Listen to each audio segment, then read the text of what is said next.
Friends, हम कर रहे थे input tax credit chapter ITC. ठीक है, इस चैप्टर में आज हम सेक्शन 17 समझने वाले हैं। तो सेक्शन 17 समझने से पहले हमें कुछ डेफिनेशंस समझनी होंगी। तो आ जाइए डेफिनेशंस करते हैं। हम डेफिनेशंस दे रखी हैं आपको पेज नंबर 149 पर। तो पहली डेफिनेशन हम करते हैं एग्जेम्प्ट सप्लाई। एग्जेम्प्ट सप्लाई किसे कहा जाएगा?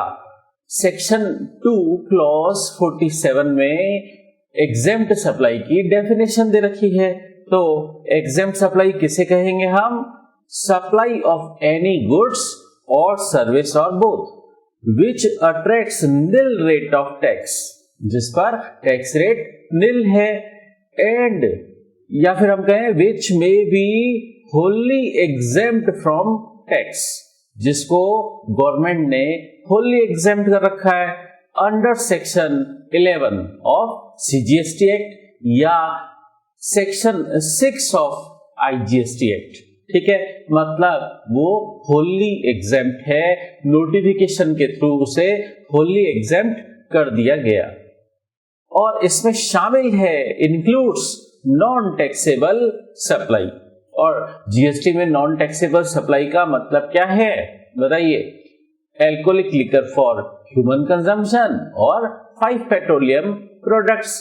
ठीक है, तो एग्जेम्प्ट सप्लाई किसे कहा जाएगा?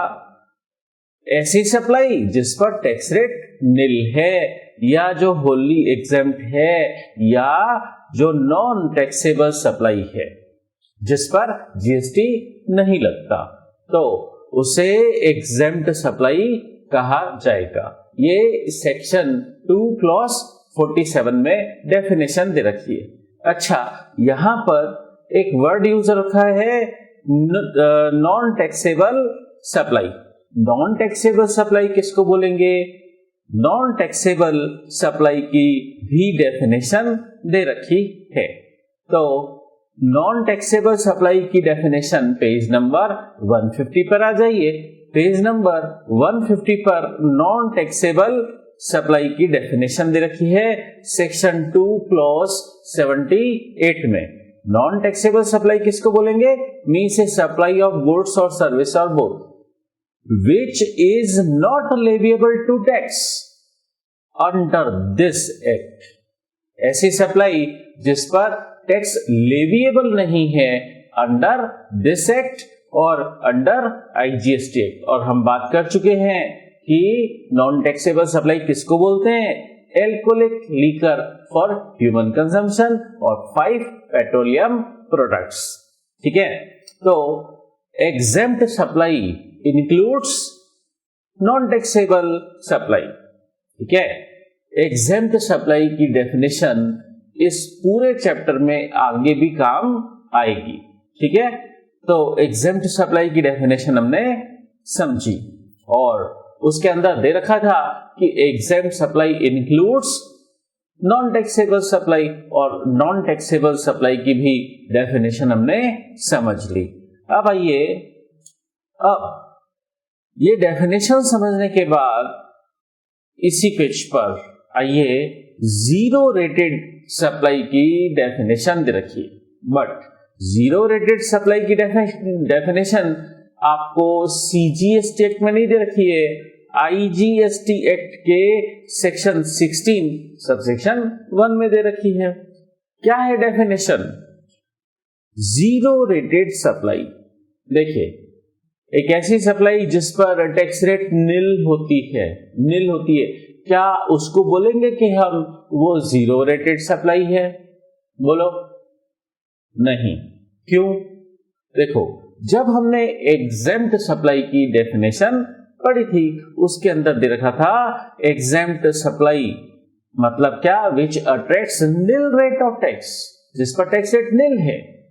ठीक है, जिस पर टैक्स रेट निल है वो एग्जेम्प्ट सप्लाई है। लेकिन जीरो रेटेड सप्लाई अलग बात है। इसका मतलब टैक्स रेट निल या जीरो अलग अलग बातें हैं। टैक्स रेट निल है या टैक्स रेट 0 है, दोनों बातें अलग अलग हैं। टैक्स रेट निल है वो तो है एग्जेम्प्ट सप्लाई, ठीक है, लेकिन एग्जेम्प्ट सप्लाई और 0 रेटेड सप्लाई में डिफरेंस है, वही डिफरेंस हमें यहां समझना है। देखिए, तो 0 रेटेड सप्लाई किसको बोलेंगे? एक ऐसी सप्लाई, चाहे गुड्स की हो चाहे सर्विस की हो, एक्सपोर्ट ऑफ गुड्स और सर्विस और बोथ, मतलब गुड्स और सर्विस एक्सपोर्ट करना 0 रेटेड सप्लाई है, ठीक है, और या फिर सप्लाई करना गुड्स और सर्विस की किसको? टू सेज डेवलपर और सेज यूनिट। सेज क्या होता है? स्पेशल इकोनॉमिक जोन, ठीक है, तो सेज डेवलपर या किसी सेज यूनिट को अगर किसी सप्लायर ने सप्लाई दी या एक्चुअल एक्सपोर्ट किया तो उसे 0 रेटेड सप्लाई कहा जाएगा, ठीक है। तो देखिए, एक्चुअल एक्सपोर्ट करना तो 0 रेटेड सप्लाई है ही, ठीक है, लेकिन पॉइंट नंबर बी, अगर आप किसी सेज यूनिट या सेज डेवलपर को सप्लाई करते हो तो वो डीम्ड एक्सपोर्ट कहलाता है, ठीक है। तो इसका मतलब एक्चुअल एक्सपोर्ट और डीम्ड एक्सपोर्ट ये दोनों 0 रेटेड सप्लाई है। अच्छा, अब हम ऐसे कह सकते हैं क्या?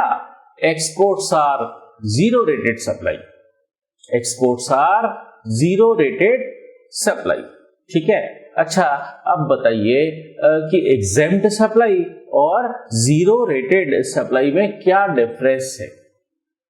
देखिए, निल रेटेड सप्लाई तो क्या कहलाएगी? एग्जेम्प्ट सप्लाई, ठीक है, और एक्सपोर्ट करना 0 रेटेड सप्लाई, ठीक है।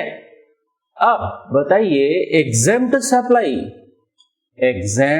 सप्लाई और 0 रेटेड सप्लाई में क्या डिफरेंस? आखिरकार फर्क क्या पड़ेगा? बताइए।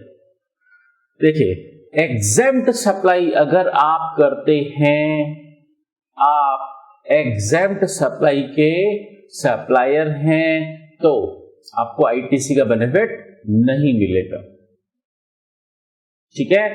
तो जो लोग एग्जेम्प्ट सप्लाई करते हैं उनका आउटपुट टैक्स बनता ही नहीं, ठीक है, तो उनको इनपुट टैक्स क्रेडिट का बेनिफिट मिलेगा ही नहीं, वो आईटीसी क्लेम नहीं कर सकते जो एग्जेम्प्ट सप्लाई करते हैं। बट जो लोग 0 रेटेड सप्लाई करते हैं वो आईटीसी क्लेम कर सकते हैं। तो डिफरेंस क्या है? एग्जेम्प्ट सप्लाई करने वाले आईटीसी क्लेम नहीं कर सकते और 0 रेटेड सप्लाई करने वाले आईटीसी क्लेम कर सकते हैं। ये है बेसिक डिफरेंस, ठीक है। तो हमने एग्जेम्प्ट सप्लाई और 0 रेटेड सप्लाई का मीनिंग समझा, ठीक है, और बेसिक अंडरस्टैंडिंग हमने क्लियर कर ली कि अगर कोई एग्जेम्प्ट सप्लाई का सप्लायर है तो उसे आईटीसी का बेनिफिट नहीं मिलेगा और जो 0 रेटेड सप्लाई करता है उसको आईटीसी का बेनिफिट मिलेगा। देखिए, अभी हमने बात करी थी कि एक्सपोर्ट्स आर 0 रेटेड सप्लाई, तो जो एक्सपोर्टर्स होते हैं उनका भी तो आउटपुट टैक्स नहीं बनता। बताइए, एक्सपोर्ट्स करना 0 रेटेड सप्लाई होता है, आउटपुट टैक्स नहीं बनेगा, तो इनपुट टैक्स क्रेडिट का क्या होगा? अगर अलाउ है भी तो यूज कहां होगी? क्योंकि इनपुट टैक्स क्रेडिट कहां यूज होती है? आउटपुट टैक्स का पेमेंट करने में, ठीक है। Input tax credit allow government करती ही क्यों है? ताकि आप उसे आउटपुट टैक्स के पेमेंट में यूज कर सको। अब एक इशू अराइज ये होता है कि मान लीजिए कोई 0 रेटेड सप्लाई कर रहा है, 0 रेटेड सप्लाई कर रहा है मतलब एक्सपोर्ट कर रहा है, उसका आउटपुट टैक्स तो बनेगा नहीं, ठीक है। फिर वो आईटीसी का करेगा क्या? अगर उसको आईटीसी अलाउ भी की गई तो वो आईटीसी का करेगा क्या बताओ? उसको आईटीसी का रिफंड दे दिया जाएगा, ठीक है। आपने सुना होगा कि एक्सपोर्टर्स को आईटीसी रिफंड होती है, ठीक है। तो एग्जेम्प्ट सप्लाई करने वालों को तो आईटीसी मिलेगी ही नहीं, तो उनके लिए तो आईटीसी रिफंड होने का सवाल ही पैदा नहीं होता। लेकिन जो लोग जीरो रेटेड सप्लाई करते हैं उनकी आईटीसी यूज नहीं होगी, तो वो आईटीसी का रिफंड क्लेम कर सकते हैं। क्लियर? चलिए, तो एग्जेम्प्ट सप्लाई और जीरो रेटेड सप्लाई का डिफरेंस समझ आ गया होगा। अब हम आते हैं डेफिनेशन समझते हैं और डेफिनेशंस की बात करते हैं।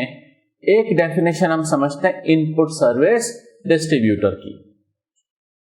पिछली क्लास में हमने इनपुट सर्विस डिस्ट्रीब्यूटर की बात की थी रूल 36 में, और इनपुट सर्विस डिस्ट्रीब्यूटर का कंसेप्ट भी हमने समझ लिया था।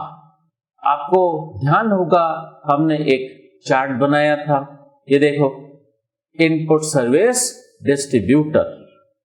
हमने कहा एक कंपनी है, उसका हेड ऑफिस है और 3 ब्रांचेस हैं, ठीक है। 3 ब्रांचेस हैं जहां से आउटवर्ड सप्लाई हो रही है और हेड ऑफिस से कोई आउटवर्ड सप्लाई नहीं हो रही है। अब हेड ऑफिस ने किसी सर्विस प्रोवाइडर से एडवर्टाइजिंग सर्विस ली, बिल में 18,000 जीएसटी लग के आया, ठीक है। बट उस सर्विस प्रोवाइडर ने बिल किसके नाम से इश्यू किया? हेड ऑफिस के नाम से। तो आईटीसी 18,000 की आईटीसी किसको मिली थी? हेड ऑफिस को। हमने बात की थी कि हेड ऑफिस को इनपुट सर्विस डिस्ट्रीब्यूटर के रूप में रजिस्ट्रेशन कराना होगा ताकि वो अपनी ब्रांचेस को आईटीसी डिस्ट्रीब्यूट कर सके। ऐसी हमने बात की थी, ठीक है।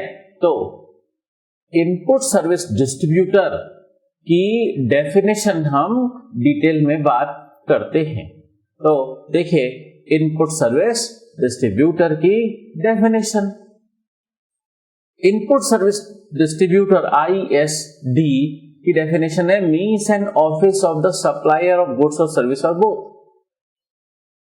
which receives tax invoices issued under section 31। मतलब उस इनवॉइस के अंदर इनपुट टैक्स लगकर आया है towards the receipt of input service. सिर्फ इनपुट सर्विस डिस्ट्रीब्यूटर की डेफिनेशन सिर्फ और सिर्फ इनपुट सर्विस के कनेक्शन में है, ठीक है। तो हमने बात की थी कि हेड ऑफिस को एडवर्टाइजिंग सर्विस मिली, ओनली सर्विस, इनपुट सर्विस है ये। तो मतलब मीन्स किसके लिए वर्ड यूज हो रहा है? ये हेड ऑफिस के लिए बात आ रही है। हेड ऑफिस को इनपुट सर्विस रिसीव हुई, ठीक है। फिर हेड ऑफिस क्या करता है? इश्यूज ए प्रेस्क्राइब्ड डॉक्यूमेंट। हमने बात की थी कि ये हेड ऑफिस क्या करेगा? ISD इनवॉइस इश्यू करेगा for the purpose of distributing credit.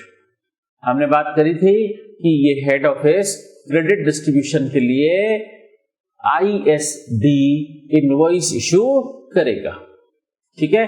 किसको इश्यू करेगा? To the supplier of taxable goods और सर्विसेज और both having the same PAN number as that of such office. तो मतलब वर्ड यूज हो रहा है कि किसको इश्यू करेगा? प्रेस्क्राइब्ड डॉक्यूमेंट, मतलब ISD इनवॉइस किसको इश्यू करेगा? टू ए सप्लायर, मतलब अपनी ब्रांचेस को। और ब्रांचेस का और हेड ऑफिस का पैन नंबर सेम होना चाहिए, कॉमन होना चाहिए, ठीक है।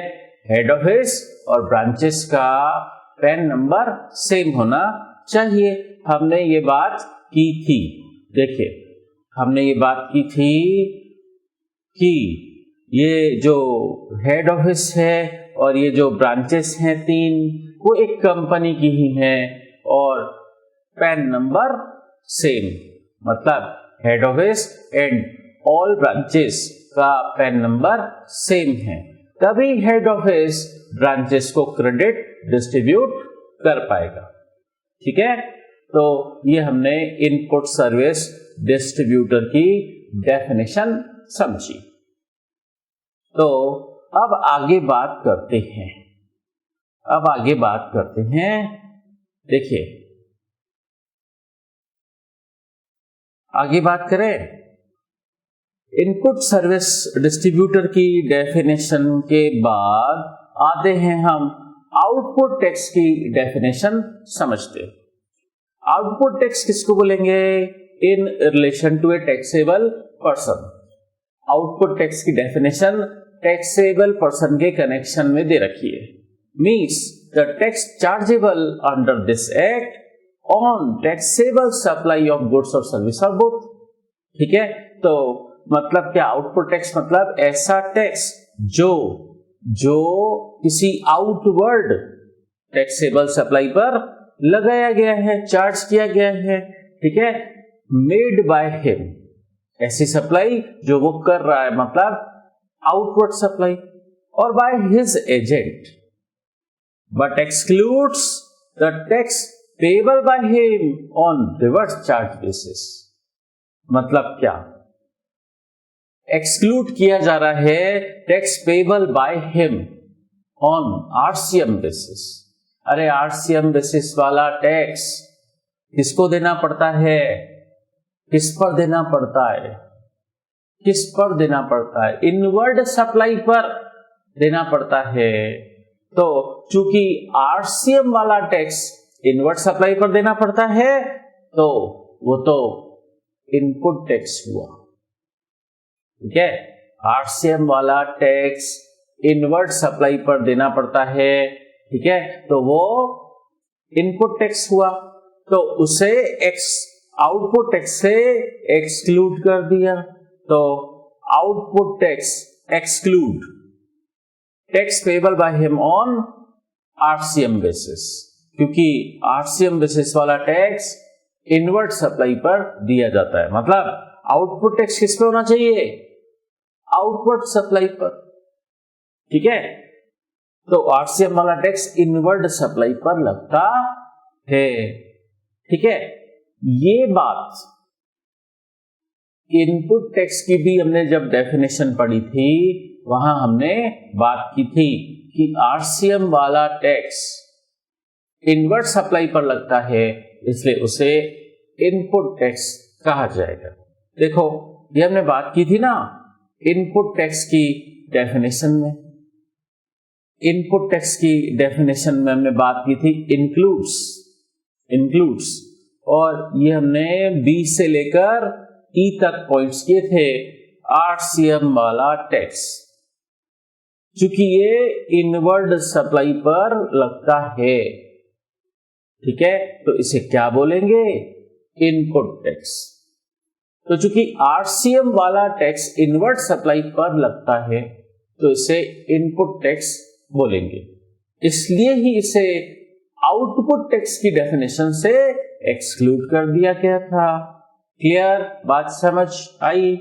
चलिए अब डेफिनेशंस के बाद हम आते हैं आज के मेन मुद्दे पर। आज जो हमें समझना है सेक्शन 17।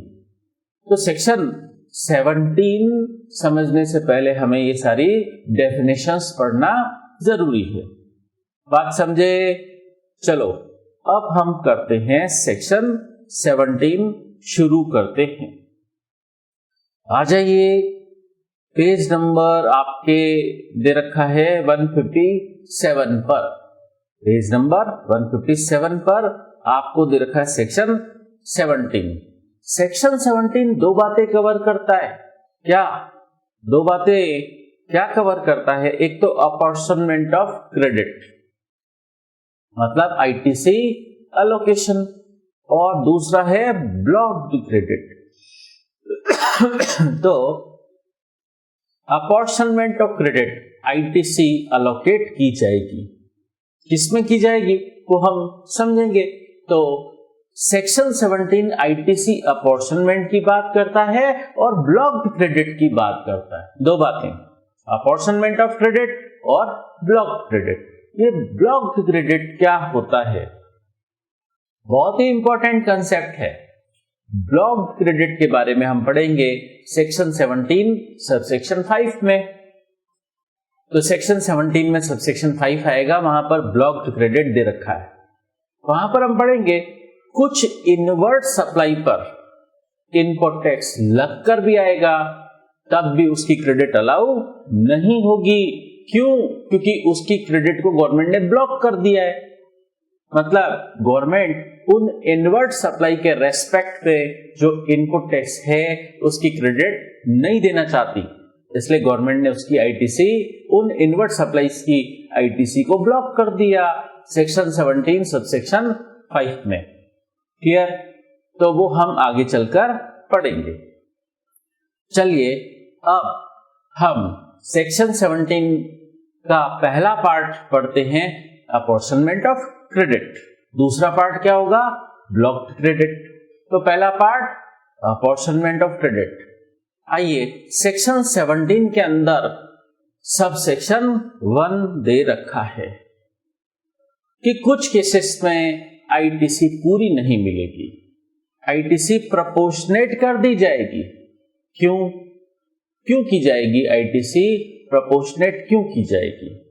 देखिए, where the goods or service of both are used by the registered person partly for the purpose of any business and partly for other purpose। मतलब कोई पर्सन गुड्स और सर्विस की इनवर्ट सप्लाई लेता है और उसे use करता है पार्टली बिजनेस के लिए और पार्टली अदर पर्पस के लिए।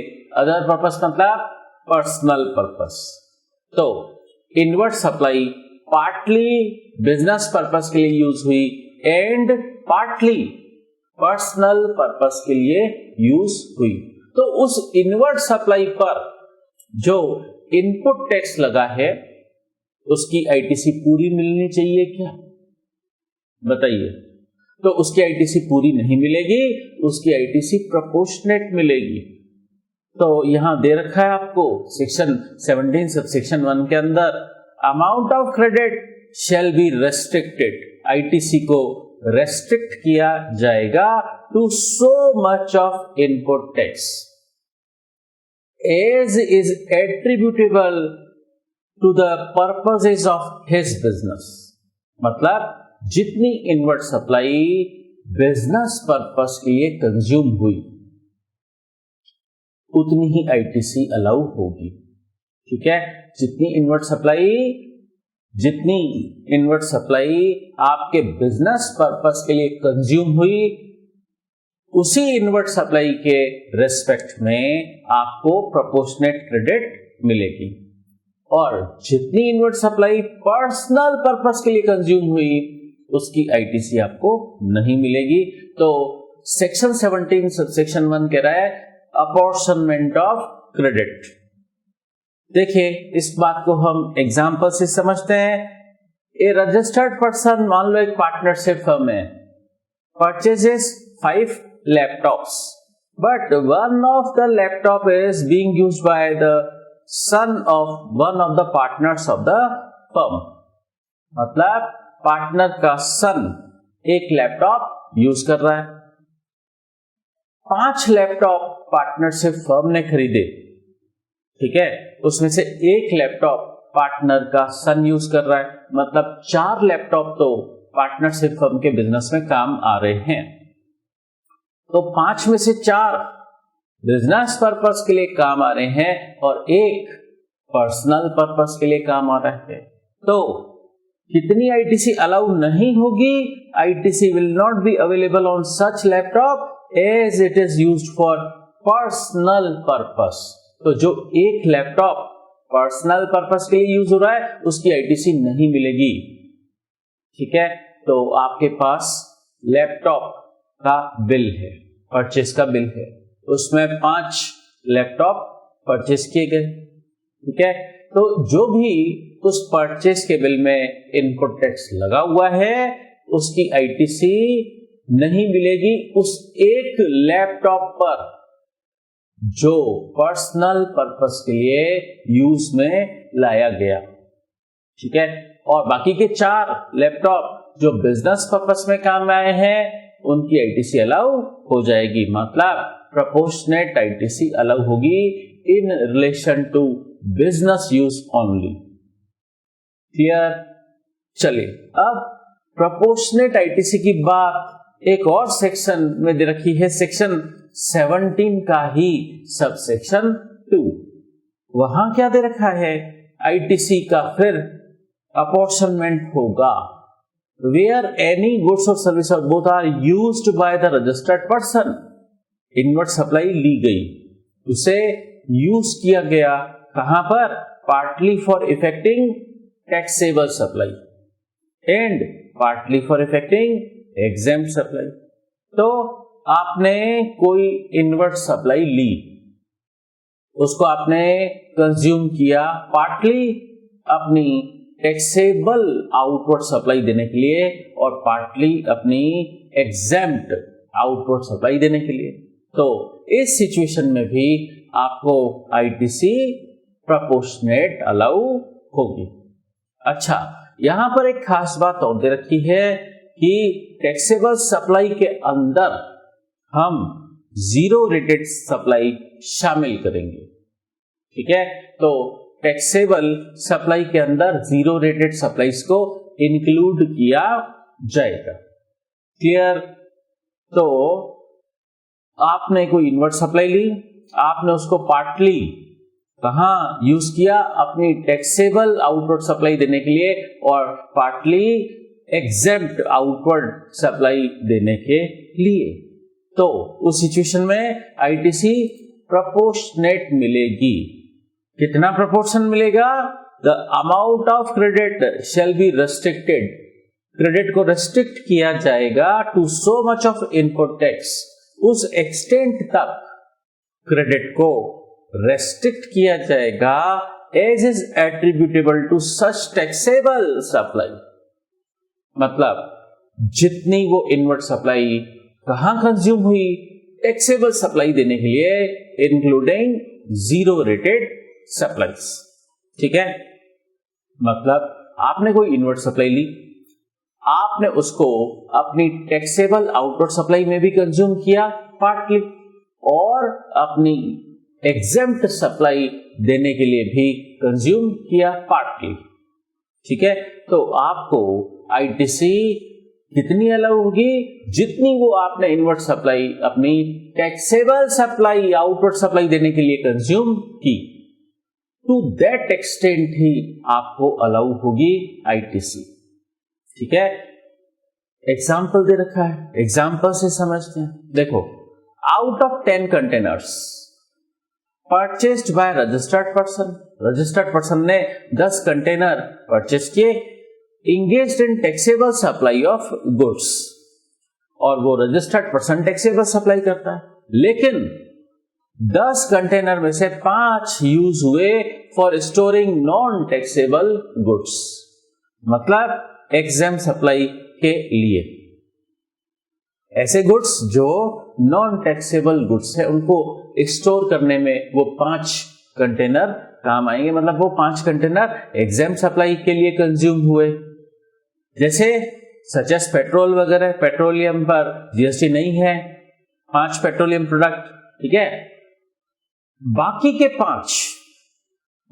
5 कहां काम आए? टैक्सेबल सप्लाई देने के लिए।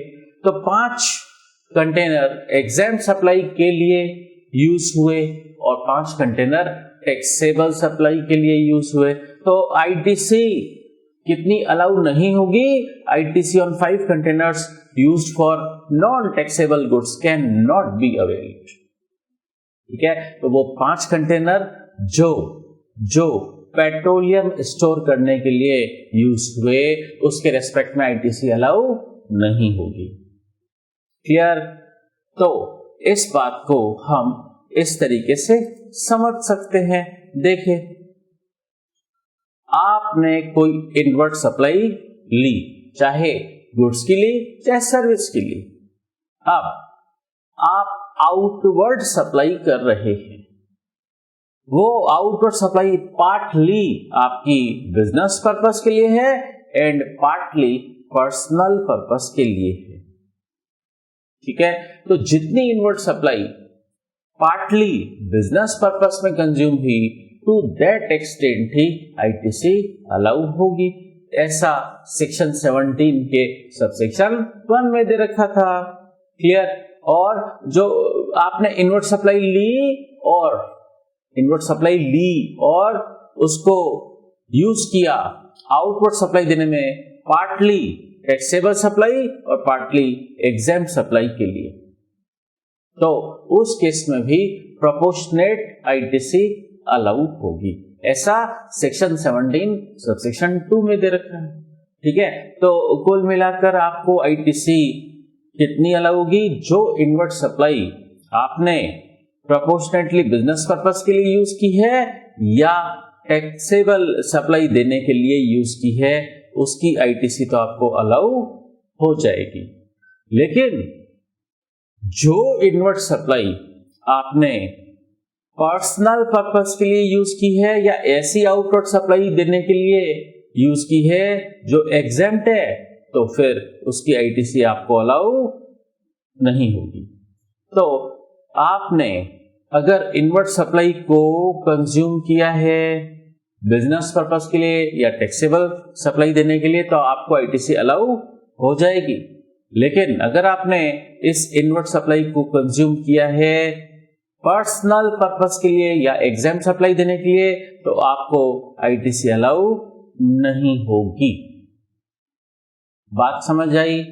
तो प्रोपोर्शनेट आईटीसी का कंसेप्ट समझ आया होगा आपको अभी। चलिए अब बात करते हैं आगे। अब बात करते हैं हम सेक्शन 17 सबसेक्शन 3। सेक्शन 17 सबसेक्शन 3 एक बहुत ही इंपॉर्टेंट बात कह रहा है। सेक्शन 17 सबसेक्शन 3 के अंदर आपको एक बहुत ही इंपॉर्टेंट बात को कवर किया गया है। सेक्शन 17 सबसेक्शन 3 के अंदर क्या? एग्जेम्प्ट सप्लाई की जो हमने डेफिनेशन थोड़ी देर पहले पढ़ी, क्रेडिट अपॉर्शनमेंट के लिए एग्जेम्प्ट सप्लाई को एक्सटेंडेड मीनिंग दिया जाएगा। एक्सटेंडेड मीनिंग मतलब वो हमने एग्जेम्प्ट सप्लाई के अंदर 3 बातें पढ़ी थी। क्या? ऐसी सप्लाई जो निल रेटेड है, जो होली एग्जेम्प्ट है या जो नॉन टैक्सेबल सप्लाई है, तो 3 कवर्ड थी ना। सेक्शन 2 क्लॉज 47 में हमने एग्जेम्प्ट सप्लाई की डेफिनेशन पढ़ी। अब यहां सेक्शन 17 सबसेक्शन 3 में बोल रहे हैं कि वो एग्जेम्प्ट सप्लाई के अंदर वो 3 बातें जो कवर थी वो तो एग्जेम्प्ट सप्लाई है ही, but for the purpose of credit apportionment under section 17 exempt supply को एक्सटेंडेड मीनिंग दिया जाएगा। ठीक है, तो एक्सटेंडेड मीनिंग दिया जाएगा मतलब इस एग्जेम्प्ट सप्लाई के अंदर और भी बातों को कवर किया जाएगा। तो देखो सेक्शन 17 सबसेक्शन 3 क्या कह रहा है? The value of exempt supply shall be such as may be prescribed and shall include, कह रहे इस एग्जेम्प्ट सप्लाई के अंदर, इस एग्जेम्प्ट सप्लाई के अंदर इंक्लूड होगा, ये 3 बातें और भी इंक्लूड हो जाएंगी। ये 3 बातें और भी इंक्लूड हो जाएंगी मतलब वो 3 बातें तो ऑलरेडी है ही है। कौन सी 3 बातें? कौन सी 3 बातें? देखिए हमने पढ़ा था एग्जेम्प्ट सप्लाई के अंदर क्या क्या इंक्लूड होगा। Supply which attracts nil rate of tax, nil rated, और दूसरा क्या था? होली एग्जेम्प्ट, और तीसरा क्या था, नॉन टैक्सेबल सप्लाई, वो तो है ही है, प्लस ये 3 बातें और भी हैं। तो देखो क्या क्या इंक्लूड हो जाएगा एग्जेम्प्ट सप्लाई के अंदर। Supplies on which the recipient is liable to pay tax on RCM basis. आपकी वो आउटवर्ड सप्लाई है बट उस पे टैक्स आपको नहीं देना, रेसिपिएंट को देना है। क्यों? आरसीएम की वजह से। वापस सुनिए, आपकी वो आउटवर्ड सप्लाई है बट उस पे आरसीएम एप्लीकेबल है, इसलिए टैक्स रेसिपिएंट देगा, आप नहीं दोगे। आप सप्लायर हो, आप नहीं दोगे, रेसिपिएंट देगा आरसीएम की वजह से टैक्स। तो ऐसी आउटवर्ड सप्लाई जिस पर आरसीएम एप्लीकेबल है वो भी एग्जेम्प्ट सप्लाई के अंदर इंक्लूड होगा। ठीक है। फिर ट्रांजैक्शंस इन सिक्योरिटीज, देखिए हमने पढ़ा था second chapter taxable event supply, उसके अंदर हमने गुड्स और सर्विस की डेफिनेशन समझी थी। दोनों ही डेफिनेशंस के अंदर हमने समझा था सिक्योरिटीज न तो गुड्स है और न ही सर्विस, पढ़ा था कि नहीं? तो सिक्योरिटीज ट्रांजैक्शंस न तो गुड्स हैं न सर्विस हैं, तो इसको भी एग्जेम्प्ट सप्लाई के अंदर इंक्लूड किया जाएगा। ठीक है, क्योंकि इनकी सप्लाई को न तो गुड्स माना जाता है न सर्विस माना जाता है। तो सिक्योरिटीज ट्रांजैक्शंस न तो गुड्स हैं न सर्विस हैं, इसलिए इसको भी एग्जेम्प्ट सप्लाई के अंदर डाल दिया गया। इसके अलावा सेल ऑफ लैंड, लैंड मतलब इमूवेबल प्रॉपर्टी, और building where entire consideration is received after completion certificate. तो बहुत ही important word, where the entire consideration is received after completion certificate.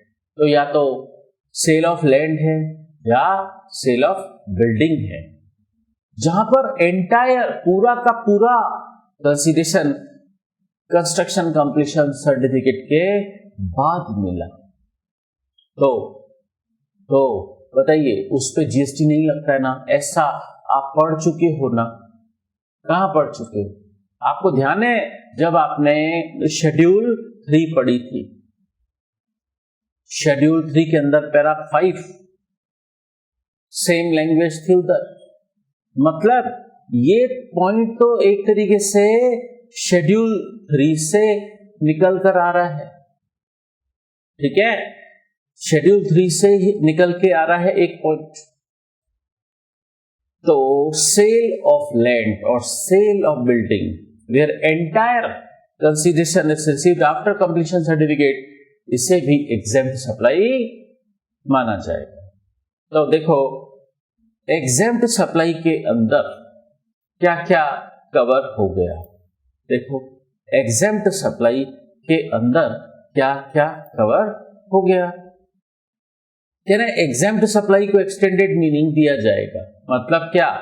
इसके अंदर सेक्शन 2 क्लॉज 47 वाली बात तो शामिल है ही, और वो बात क्या है? निल rated, wholly exempt, non taxable supply, वो तो सब है ही है exempt supply. But credit apportionment के लिए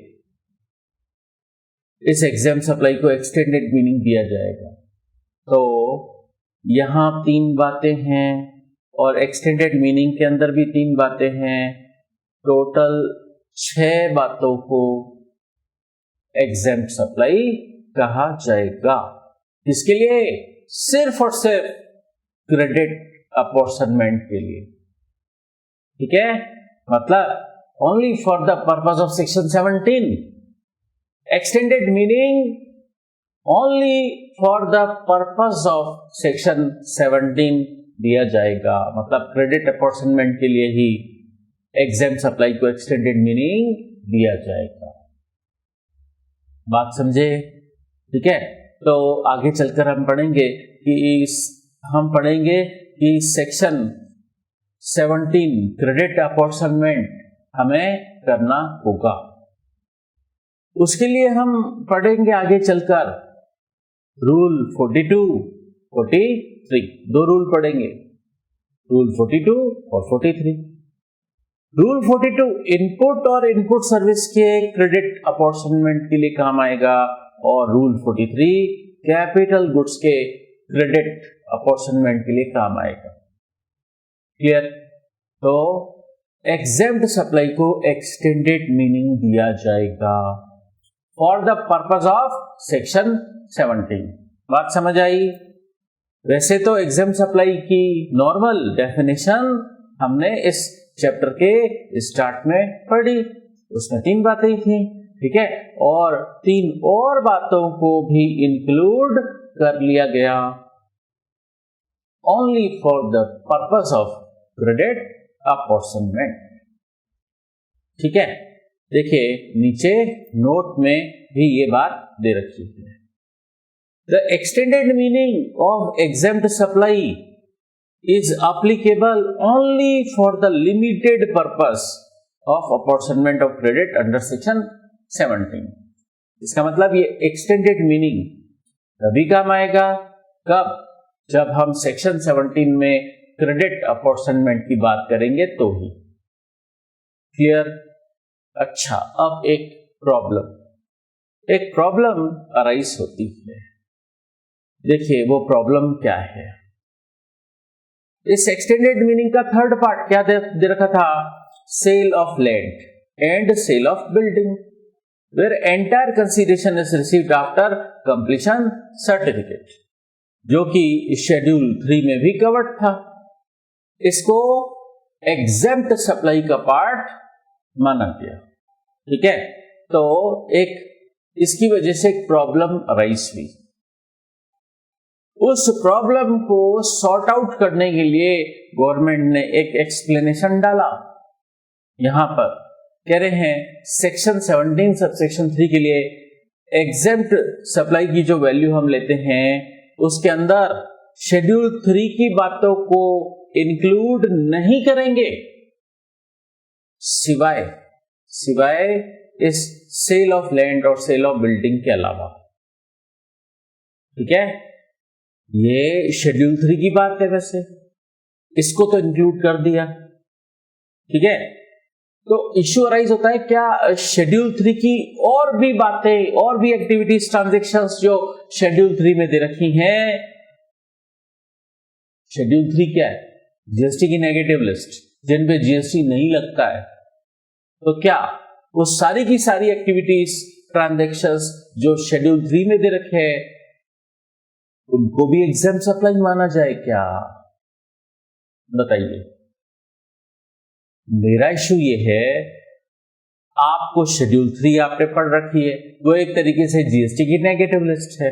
ठीक है, मतलब उन एक्टिविटीज और ट्रांजैक्शंस पर जीएसटी नहीं लगता, तो क्या पूरी की पूरी शेड्यूल 3 को भी एग्जेम्प्ट सप्लाई माना जाए क्या? बोलिए।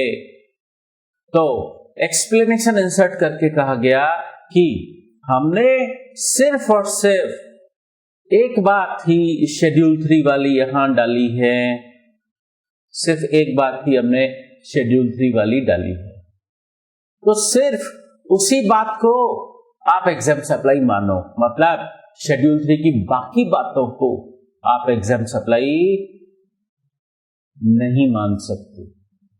क्लियर? तो ये बात एक्सप्लेनेशन में गवर्नमेंट ने क्लियर की। तो देखिए यहां पर गवर्नमेंट ने क्या बोला कि value of exempt supply shall not include बाकी एक्टिविटीज जो except sale of land, sale of building है। ठीक है, मतलब शेड्यूल 3 की सिर्फ एक activity sale of land, sale of building, वो एग्जेम्प्ट सप्लाई है। शेड्यूल 3 की अदर एक्टिविटीज और ट्रांजैक्शंस वो एग्जेम्प्ट सप्लाई नहीं कहलाएंगे। ठीक है, बात समझ आ रही है? तो कंक्लूजन क्या? शेड्यूल 3 को कहीं आप एग्जेम्प्ट सप्लाई मत मान बैठना। शेड्यूल 3 की सिर्फ एक एक्टिविटी, शेड्यूल 3 की सिर्फ एक एक्टिविटी एग्जाम सप्लाई है। शेड्यूल 3 की बाकी एक्टिविटीज एग्जाम सप्लाई नहीं कहलाएंगी। अच्छा, इस बात का इफेक्ट क्या पड़ेगा, ये हम एक एग्जाम्पल से बात करते हैं। ठीक है, देखो एक एग्जाम्पल से हम ये बात अपनी क्लियर करते हैं, इसका इफेक्ट क्या पड़ेगा।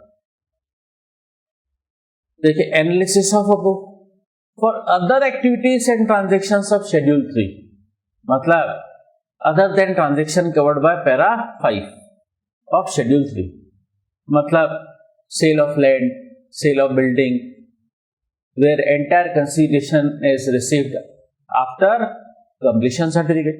इसको छोड़कर शेड्यूल 3 में बाकी जो बातें दे रखी हैं उनके रेस्पेक्ट में क्रेडिट अपॉर्चनमेंट नहीं होगा। ठीक है, क्योंकि उसे बाकी अदर एक्टिविटीज और ट्रांजैक्शंस को एग्जाम सप्लाई का पार्ट नहीं माना जाएगा। क्लियर? तो इस बात को हम एक एग्जांपल से समझते हैं। तो mister P is engage in providing outward supply of 2 services.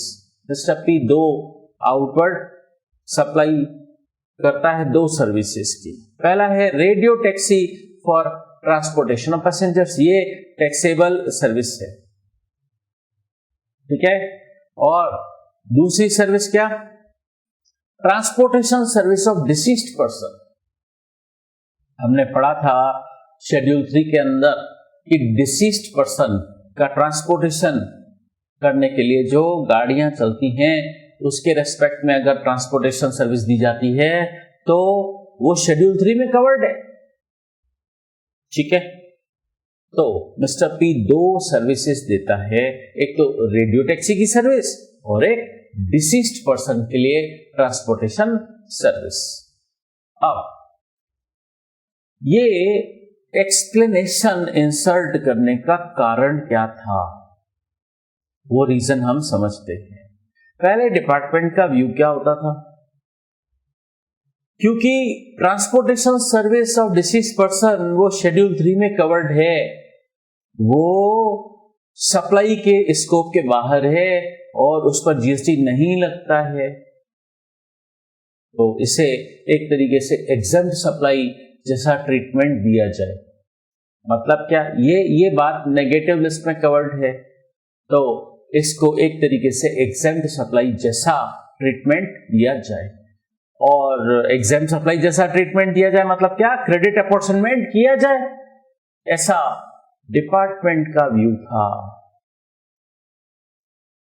ऐसा डिपार्टमेंट का व्यू था, लेकिन जो सप्लायर है उसका क्या व्यू था कि आपने ये जो ट्रांसपोर्टेशन सर्विस है ऑफ डिसीज्ड पर्सन, आपने इसको ना तो एग्जम्प्ट सप्लाई में कवर किया है और न ही आपने इसको एग्जम्प्ट सप्लाई के नॉर्मल मीनिंग में कवर किया, न ही एक्सटेंडेड मीनिंग में कवर किया है। बात समझे? ये जो transportation service of deceased person है, ये शेड्यूल 3 की एक्टिविटी है। इस एक्टिविटी को शेड्यूल 3 में तो कवर किया गया है, लेकिन इस एक्टिविटी को न तो एग्जम्प्ट सप्लाई के नॉर्मल मीनिंग में दे रखा है, कवर कर रखा है, जो कि सेक्शन 2 क्लॉज 47 में दे रखा है, और न ही एक्सटेंडेड मीनिंग में दे रखा है, जो कि सेक्शन 17 सबसेक्शन 3 में दे रखी है। तो आपने इस transportation service of deceased person को न तो एग्जम्प्ट सप्लाई में कवर किया है और नहीं एक्सटेंडेड मीनिंग में कवर किया है, मतलब ये एग्जम्प्ट सप्लाई नहीं है। बात समझे? तो ये जो transportation service of deceased person है, हालांकि ये शेड्यूल 3 में कवर्ड है, बट इसे एग्जम्प्ट सप्लाई जैसा ट्रीटमेंट नहीं दिया जाएगा। तो अब इस केस में देखिए, मिस्टर पी 2 काम कर रहा है, एक तो रेडियो टैक्सी चलाता है, वो टैक्सेबल सर्विस है, और एक transportation service of deceased person देता है। तो इस सिचुएशन में वो क्रेडिट अपॉर्चनमेंट नहीं करेगा, क्यों? अरे रेडियो टैक्सी की सर्विस टैक्सेबल सर्विस है, और transportation service of deceased person ये एग्जेम्प्ट सप्लाई नहीं है। बात समझे? तो मिस्टर पी को अपनी इनवर्ट सप्लाईज के रेस्पेक्ट में क्रेडिट अपॉर्शनमेंट करने की जरूरत नहीं रहेगी। तो क्यों? क्योंकि गवर्नमेंट ने क्लियर कर दिया, एक्सप्लेनेशन इंसर्ट करके गवर्नमेंट ने क्लियर कर दिया कि हम कह रहे हैं कि एग्जेम्प्ट सप्लाई को एक्सटेंडेड मीनिंग दिया जाए, ठीक है, लेकिन value of exempt supply does not include, उसमें शेड्यूल 3 की अदर एक्टिविटीज शामिल नहीं है। तो शेड्यूल 3 की अदर एक्टिविटीज को एग्जेम्प्ट सप्लाई नहीं माना जाएगा, इवन इफ उन पर जीएसटी एप्लीकेबल नहीं है। तो जब उन एक्टिविटीज, अदर एक्टिविटीज को सिवाय sale of land, sale of building where entire consideration is received after completion certificate, सिर्फ और सिर्फ उस एक बात को छोड़कर शेड्यूल 3 में जो अदर एक्टिविटीज और ट्रांजैक्शंस हैं उसको एग्जेम्प्ट सप्लाई नहीं माना जाएगा। ठीक है, क्लियर? तो उस केस में क्रेडिट अपॉर्शनमेंट की जरूरत भी नहीं रहेगी। हमने इस एग्जाम्पल में बात की कि मिस्टर पी दो काम करता है, एक तो रेडियो टैक्सी के थ्रू पैसेंजर ट्रांसपोर्टेशन सर्विस देता है और एक डिसीज्ड पर्सन को भी ट्रांसपोर्टेशन सर्विस देता है। ये डिसीज्ड पर्सन को ट्रांसपोर्टेशन सर्विस देना शेड्यूल 3 में कवर्ड है, लेकिन ये एग्जेम्प्ट सप्लाई नहीं है। तो फिर मिस्टर पी जो भी गुड्स खरीदेगा, इनवर्ट सप्लाईज लेगा, उसकी आईटीसी उससे पूरी मिल जाएगी और उसे क्रेडिट अपॉर्शनमेंट नहीं करना होगा। बात समझ आई? तो अब सेक्शन 17 सबसेक्शन 3 हमने पढ़ लिया। मतलब सेक्शन 17 सबसेक्शन 3 कह रहा था कि क्रेडिट अपॉर्शनमेंट के लिए एग्जेम्प्ट सप्लाई को एक्सटेंडेड मीनिंग दिया जाए।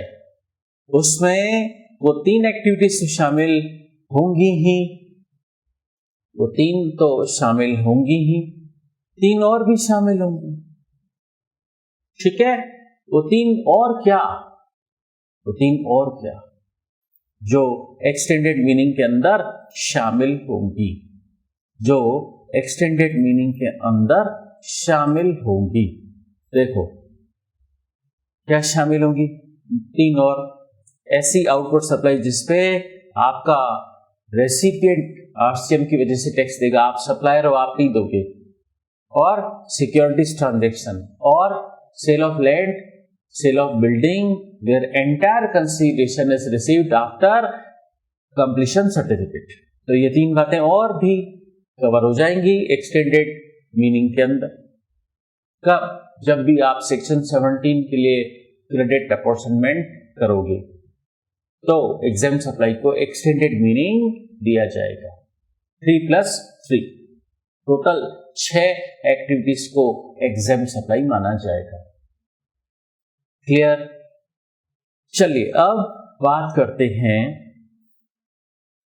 सेक्शन 17 सबसेक्शन 4 की। Read with rule 38। ये स्पेशल प्रोविजन है बैंकिंग कंपनी, फाइनेंशियल इंस्टीट्यूशंस और एनबीएफसी के लिए। ये स्पेशल प्रोविजन है। तो कोई बैंकिंग कंपनी है, फाइनेंशियल इंस्टीट्यूशन है, एनबीएफसी है। एनबीएफसी मतलब नॉन बैंकिंग फाइनेंस कंपनीज। अच्छा, इनका काम क्या होता है? Engaged in supplying services by of accepting deposits. ये अपने कस्टमर से डिपॉजिट्स एक्सेप्ट करते हैं। एक्सटेंडिंग लोन्स और एडवांसेस। ठीक है, तो अपने कस्टमर्स को लोन एडवांसेस देते हैं जिस पर इनको इंटरेस्ट की इनकम होती है। तो ये एक तरीके से फाइनेंशियल सर्विसेज देते हैं, लोन एडवांसेस देते हैं जिस पर इनको इंटरेस्ट की इनकम होती है। ठीक है, तो बताइए ये इस इंटरेस्ट के साथ जीएसटी जोड़ के लेंगे या नहीं? देखिए, लोन और एडवांस एक्सटेंड करने के रेस्पेक्ट में इनको कंसीडरेशन क्या मिलता है? इंटरेस्ट। ठीक है, हमने एग्जेम्पशन चैप्टर में पढ़ा था कि अगर बैंक का क्या काम है? ये सर्विस देते हैं by way of accepting deposits, extending loans और एडवांसेस। इसके बदले में इनको कंसीडरेशन मिलता है in the form of interest और डिस्काउंट। उस पे जीएसटी नहीं लगेगा। पढ़ा था ऐसा हमने एग्जेम्पशन चैप्टर में। कहने का मतलब इनकी ये सर्विस एग्जेम्प्ट है। ठीक है, अच्छा बताइए इनकी सारी सर्विसेज एग्जेम्प्ट है क्या? नहीं। इनकी लोन सर्विस देना वगैरह एग्जेम्प्ट है, लेकिन लोन सेंक्शन करते वक्त अपने ये कस्टमर से एडमिनिस्ट्रेटिव चार्जेस लेते हैं, लोन प्रोसेसिंग फीस लेते हैं, उस पे तो जीएसटी लगेगा। दो बातें हैं यहां पर, इंटरेस्ट चार्ज करते कस्टमर से, उस पे जीएसटी नहीं लगेगा, लेकिन अपने कस्टमर से जो एडमिनिस्ट्रेटिव चार्जेस लेते हैं, लोन प्रोसेसिंग फीस लेते हैं, उस पे तो जीएसटी लगेगा। इसका मतलब इनकी कुछ सर्विसेज एग्जेम्प्ट हैं और कुछ सर्विसेज टैक्सेबल है। तो इनके लिए प्रॉब्लम हो गई कि इनकी कुछ सर्विसेज टैक्सेबल हैं और कुछ सर्विसेज एग्जेम्प्ट हैं। मतलब ये पार्टली एग्जेम्प्ट सप्लाई देते हैं और पार्टली टैक्सेबल सप्लाई देते हैं। बताइए इनको क्रेडिट अपॉर्चनमेंट करना होगा ना? यस, सेक्शन 17 सबसेक्शन 2 कह रहा था एक ऐसा सप्लायर जो ऐसी आउटपुट सप्लाई करता है जो पार्टली एग्जेम्प्ट सप्लाई है और पार्टली टैक्सेबल सप्लाई करता है, तो क्या होगा? उसको क्रेडिट अपॉर्चनमेंट करना होगा। वो जो भी इनवर्ट सप्लाई लेगा उस पे जो इनपुट टैक्स लग के आएगा वो उसको अलाउ होगा इन रिलेशन टू किसके लिए? फॉर मेकिंग टैक्सेबल सप्लाई के लिए। ठीक है, एग्जेम्प्ट सप्लाई देने के लिए जो इनवर्ट सप्लाई ली गई टू दैट एक्सटेंट उसको क्रेडिट नहीं मिलेगी, तो उसको क्रेडिट अपॉर्चनमेंट करना होगा। तो अब बैंक के एंगल से देखो, बैंक पार्टली एग्जेम्प्ट सप्लाई दे रही है, पार्टली टैक्सेबल सप्लाई दे रही है, तो इनको क्रेडिट अपॉर्चनमेंट करना होगा। बट इनके लिए काफी प्रॉब्लमेटिक रहता है क्रेडिट अपॉर्चनमेंट करना। उसके लिए क्या प्रॉब्लम है? इनको अलग रिकॉर्ड रखने पड़ते हैं, अलग रिकॉर्ड रखने पड़ते हैं। तो इनको ऑप्शन दिया गवर्नमेंट ने, फिर इनके लिए सेक्शन 17 सबसेक्शन 4 में स्पेशल प्रोविजन बनाया है। किसके लिए? बैंकिंग कंपनी, फाइनेंशियल इंस्टीट्यूशन और एनबीएफसी के लिए गवर्नमेंट ने स्पेशल प्रोविजन बनाया है। तो इनको दो ऑप्शन है, इनको दो ऑप्शन है। पहला ऑप्शन, या तो ये प्रोपोर्शनेट आईटीसी लें सेक्शन 17 सबसेक्शन 2 के हिसाब से, प्रोपोर्शनेट लें, मतलब सेक्शन 17 सबसेक्शन 2 की कंप्लायंस कर लें। ठीक है, और दूसरा ऑप्शन क्या? दूसरा ऑप्शन है avail of every month an amount equal to 50% of eligible ITC. ये जो भी इनपुट लेंगे, खरीदेंगे, कैपिटल गुड्स लेंगे और इनपुट सर्विसेज लेंगे, ये जो भी इनवर्ट सप्लाई लेंगे, इनवर्ट सप्लाई 3 चीजों की होती है, एक तो इनपुट की, कैपिटल गुड्स की और इनपुट सर्विस की। तो उनके परचेज के बिलों में जो इनपुट टैक्स लग के आएगा वो एलिजिबल आईटीसी उसका 50% ही ले पाएंगे। मतलब क्या? 50% आईटीसी ले ले और 50% आईटीसी छोड़ दे। ठीक है, और ऐसा इन्हें मंथली बेसिस पे करना होगा। इसे हम कहते हैं एडॉक क्रेडिट क्लेम करना, एडॉक। और बाकी की 50% बैलेंस क्रेडिट लैप्स हो जाएगी। मतलब बैंकिंग कंपनी, फाइनेंशियल इंस्टीट्यूशन और एनबीएफसी को सेकंड ऑप्शन क्या, पहला ऑप्शन या तो ये प्रोपोर्शनेट आईटीसी ले सेक्शन 17 सबसेक्शन 2 के हिसाब से, या फिर ये 50% आईटीसी ले, 50% आईटीसी छोड़ दे। ये कहलाता है एडॉक क्रेडिट क्लेम करना। तो उनको दो ऑप्शन दे रखे। चलिए अब तो इनको ये जो ऑप्शन दिया 50% क्रेडिट लेने का, 50% क्रेडिट छोड़ने का, ये ऑप्शन है second option, shall not be withdrawn during the remaining part of the same financial year। इन्होंने जो भी ऑप्शन लिया है, चाहे प्रोपोर्शनेट आईटीसी का लिया है, चाहे एडॉक क्रेडिट 50% क्लेम करने का लिया है, ये जिस ऑप्शन में भी गए वो इनको पूरे सेम फाइनेंशियल ईयर में, मतलब पूरे फाइनेंशियल ईयर में फॉलो करना होगा। मतलब mid of the financial year ये अपना ऑप्शन चेंज नहीं कर सकते। ठीक है, जो भी इन्होंने अपने लिए ऑप्शन सेलेक्ट किया है वो इनको पूरे फाइनेंशियल ईयर के लिए चलाना होगा। और अगर ये ऑप्शन चेंज करना चाहते हैं तो कर सकते हैं क्या? यस, कर सकते हैं। नेक्स्ट फाइनेंशियल ईयर से करेंगे, during the mid of the same financial year ये ऑप्शन चेंज नहीं कर सकते। करना चाहते हैं ऑप्शन चेंज तो नेक्स्ट फाइनेंशियल ईयर से कर पाएंगे। तो सेकंड ऑप्शन हमने पढ़ा कि ये 50% आईटीसी ले ले, 50% आईटीसी छोड़ दे।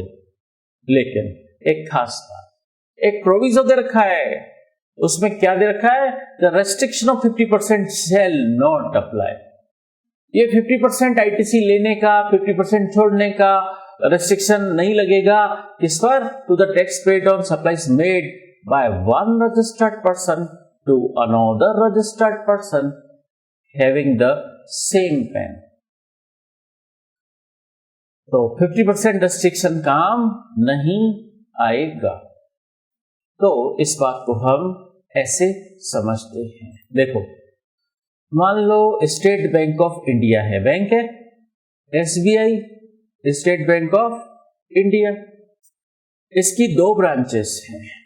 मान लीजिए, ब्रांचेस तो काफी हैं, बट मान लीजिए इसकी दो ब्रांचेस हैं, एक तो राजस्थान में, ठीक है, और एक गुजरात में। एक राजस्थान में और एक गुजरात में, दो ब्रांचेस हैं एसबीआई की। मान लीजिए, आपको पता है कि जीएसटी में रजिस्ट्रेशन स्टेट वाइज होता है। एसबीआई का पैन नंबर तो पूरे ऑल ओवर इंडिया सेम रहेगा, ठीक है, बट राजस्थान ब्रांच का जीएसटीएन नंबर अलग होगा और गुजरात ब्रांच का जीएसटीएन नंबर अलग होगा। ठीक है, क्यों? अरे राजस्थान स्टेट में अलग रजिस्ट्रेशन लेना होगा और गुजरात स्टेट में अलग रजिस्ट्रेशन लेना होगा। क्यों? अरे जीएसटी में रजिस्ट्रेशन स्टेट वाइज होता है, ध्यान है। तो एसबीआई का all over India pan number तो एक ही है, ये एंटिटी एक ही है एसबीआई, बट राजस्थान ब्रांच को अलग माना जाएगा जीएसटी में और गुजरात ब्रांच को जीएसटी में अलग पर्सन माना जाएगा। बट ये हैं तो under the same PAN number. बात समझे कि नहीं? मतलब ये एंटिटी एक है बट इसकी ब्रांचेस दो है। ठीक है, तो मान लीजिए राजस्थान ब्रांच गुजरात ब्रांच को इंटर यूनिट ट्रांसफर करती है, गुड्स और सर्विस की सप्लाई करती है। ठीक है, तो उस पर तो रेसिपिएंट कौन है? यहां पर गुजरात ब्रांच है ना, इसको आईटीसी मिलेगी। तो देखिए, बताइए राजस्थान ब्रांच क्या इनवॉइस इश्यू करेगी? यस।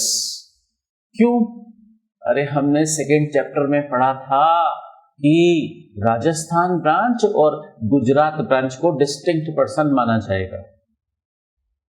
तो राजस्थान ब्रांच आउटवर्ड सप्लाई देते वक्त गुजरात ब्रांच को इनवॉइस इशू करेगी और उसमें जीएसटी चार्ज करेगी। समझे? बात समझे कि नहीं? भले ही कंसीडरेशन नहीं हो, भले ही कोई कंसीडरेशन चार्ज नहीं किया जा रहा है, तब भी इस पर जीएसटी लगेगा।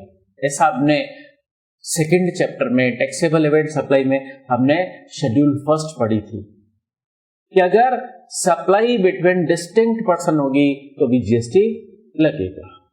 तो राजस्थान ब्रांच गुजरात ब्रांच को जब इनवॉइस इश्यू करेगी उसमें जीएसटी चार्ज करेगी। तो गुजरात ब्रांच के एंगल से सोचो, उसके बिल में जीएसटी लग के आया, वो इनपुट टैक्स है गुजरात ब्रांच के एंगल से। तो गुजरात ब्रांच क्या उस इनपुट टैक्स की भी क्रेडिट 50% ही ले, 50% छोड़ दे क्या? नो। कह रहे हैं इस सिचुएशन में 50% का रेस्ट्रिक्शन काम नहीं आएगा।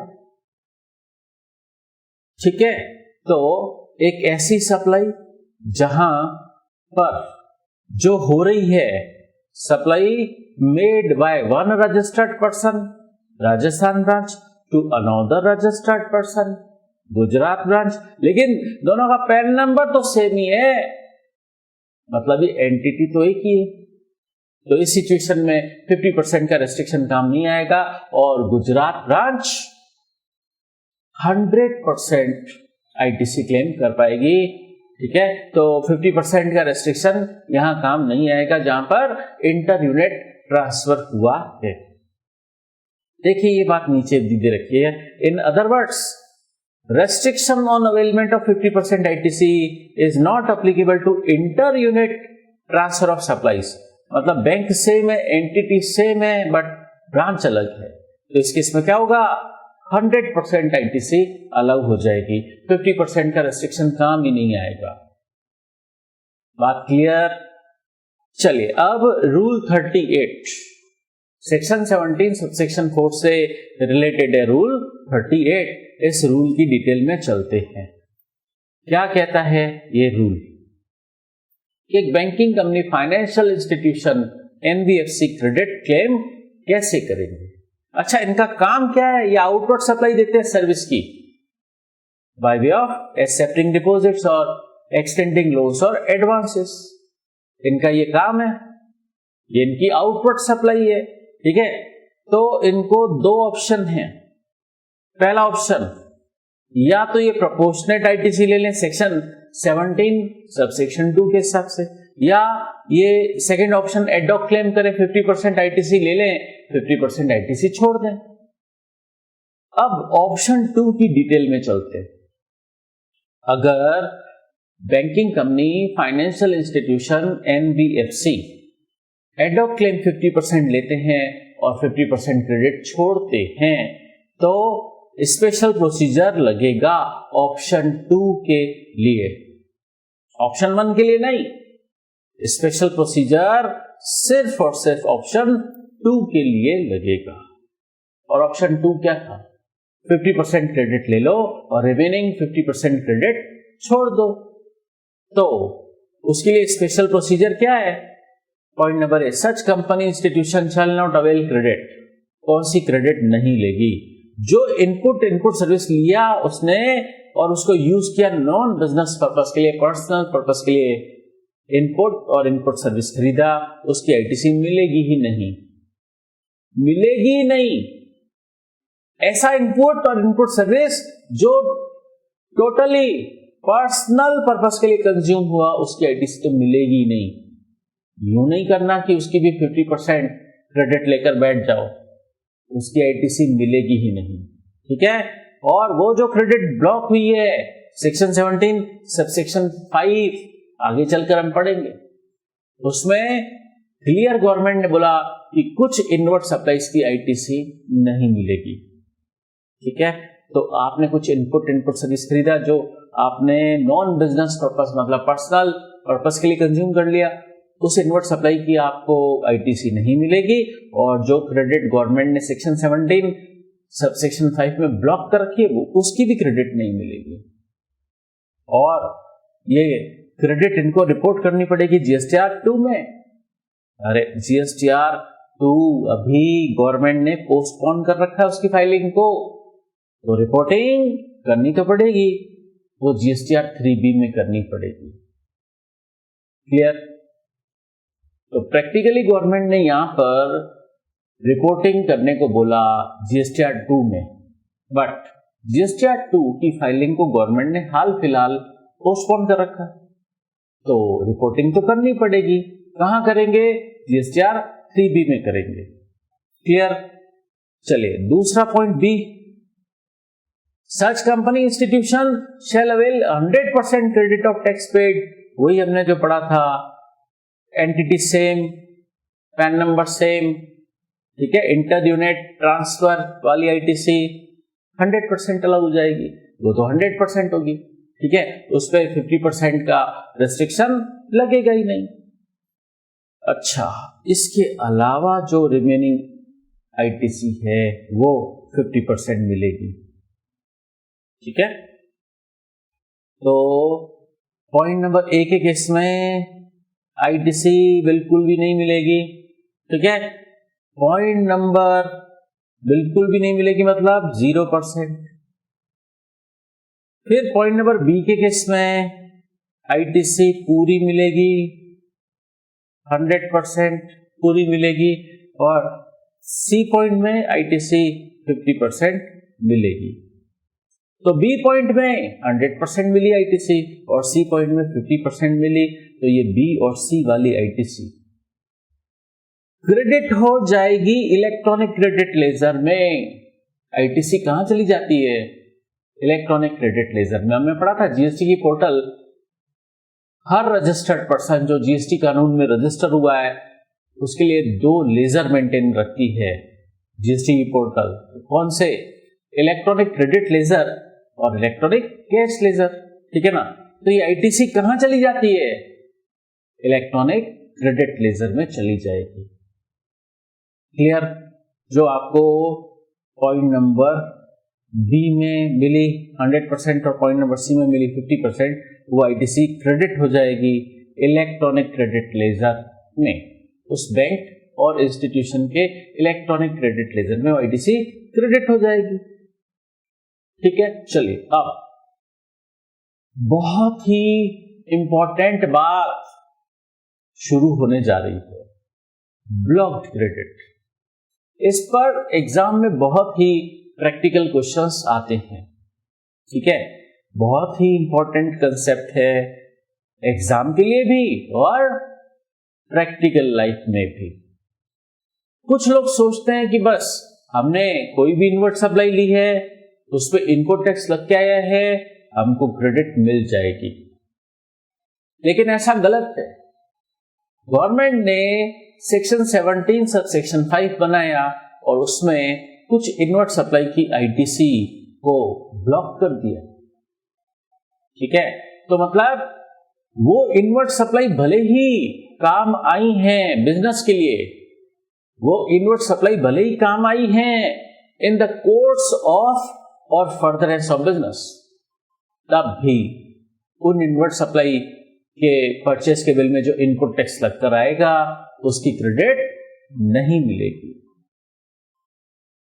गवर्नमेंट ने उन इनवर्ट सप्लाईज के इनपुट टैक्स की आईटीसी को ब्लॉक कर रखा है, मतलब क्लियरली मना कर रखा है कि इसकी आईटीसी हम अलाउ ही नहीं करेंगे।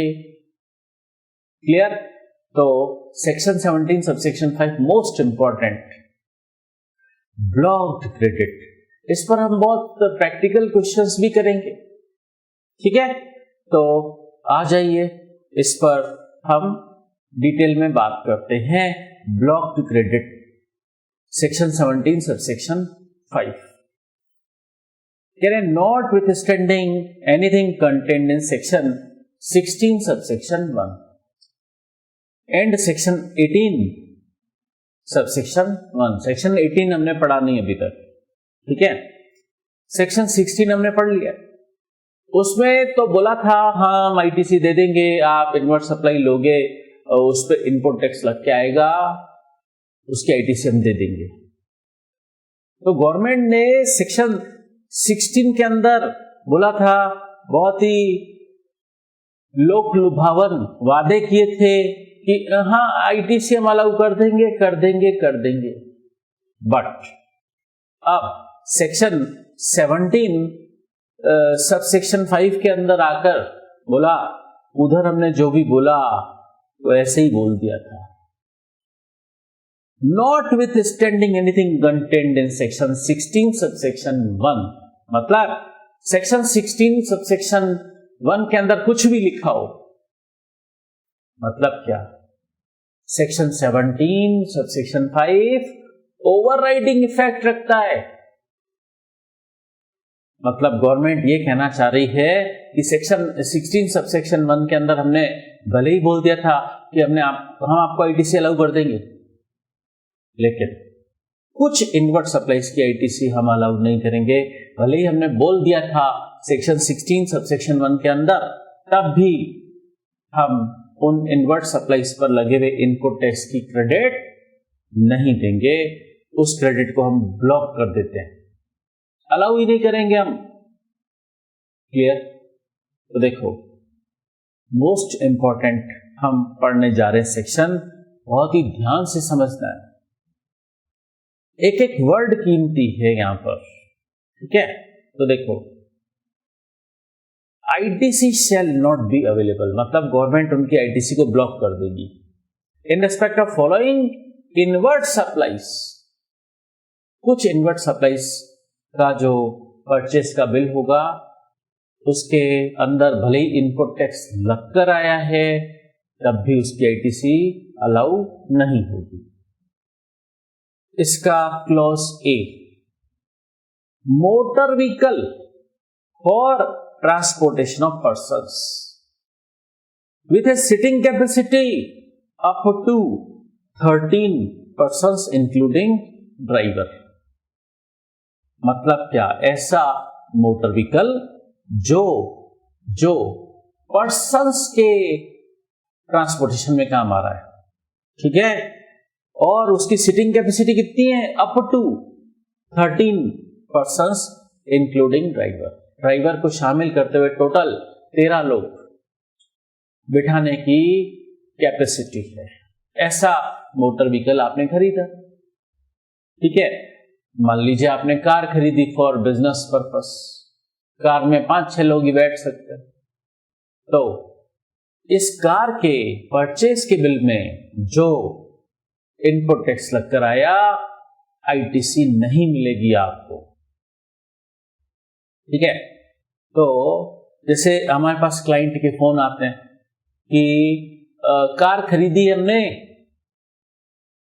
मारुति सुजुकी, ठीक है, स्विफ्ट डिजायर, ये हमने कार खरीदी है, इसमें ये बिजनेस पर्पस के लिए काम आएगी और इसके परचेज के बिल में खूब सारा इनपुट टैक्स लगा हुआ है, इसकी हम क्रेडिट लेना चाहते हैं, ठीक है, तो इसकी क्रेडिट नहीं मिलेगी क्योंकि इसकी आईटीसी को गवर्नमेंट ने ब्लॉक कर रखा है सेक्शन 17 सबसेक्शन 5 में। लेकिन अब हम पढ़ते हैं एक्सेप्शंस। एक्सेप्ट मतलब क्या, इसके बाद जो भी बातें दे रखी होंगी उनके केस में आईटीसी अलाउ हो जाएगी, उस आईटीसी को ब्लॉक नहीं किया जाएगा क्योंकि एक्सेप्शंस है, मतलब एक्सेप्शनल केसेस में आईटीसी अलाउ हो जाएगी। तो वो एक्सेप्शंस क्या है, अगर वो मोटर व्हीकल खरीदा गया है फॉलोइंग टैक्सेबल सप्लाई देने के लिए काम आएगा, यूज आएगा for further supply of such motor vehicle. अगर आपने वो मोटर व्हीकल खरीदा है रीसेल पर्पस के लिए, मतलब ट्रेडिंग पर्पस के लिए, मतलब आपका सेम लाइन ऑफ बिजनेस है, मतलब आप इस मोटर व्हीकल के ट्रेडर हो, आपने रीसेल पर्पस के लिए खरीदा है, ट्रेडिंग पर्पस के लिए खरीदा है, ठीक है, आपने व्हीकल खरीदा मोटर व्हीकल और आपका काम भी उन मोटर व्हीकल की आउटपुट सप्लाई देना है, ठीक है, मतलब आप कार के डीलर हो, आप कार खरीदोगे बेच दोगे, कार के डीलर हो तो आपने जो कारें खरीदी उनके परचेस के बिल में जो इनपुट टैक्स लग के आया उसकी क्रेडिट अलाउ हो जाएगी। समझे बात? या वो मोटर व्हीकल काम आएगा for transportation of passengers, passenger transportation service देने में काम आएगा, वो पैसेंजर ट्रांसपोर्टेशन सर्विस देने में काम आएगा, तो भी आईटीसी अलाउ हो जाएगी। एक्सेप्शन दे रखा है, मतलब क्या आपका काम ही क्या है, आप आउटवर्ड सप्लाई देते हो। कौन सी सर्विस की? आप आउटवर्ड सप्लाई देते हो पैसेंजर ट्रांसपोर्टेशन सर्विस की, ठीक है। तो आपने मोटर व्हीकल खरीदा, आईटीसी अलाउ हो जाएगी। क्लियर? जैसे मान लीजिए आपने कोई बस खरीदी छोटी सी और आप उसको काम में लोगे पैसेंजर ट्रांसपोर्टेशन सर्विस देने में, तो वो मोटर व्हीकल खरीदने की आपको आईटीसी मिल जाएगी। या वो मोटर व्हीकल काम आता है for imparting training on driving such motor vehicle, तो आपने मोटर व्हीकल खरीदा है, आपका वो मोटर व्हीकल चलाना सिखाने का ड्राइविंग स्कूल है, ठीक है।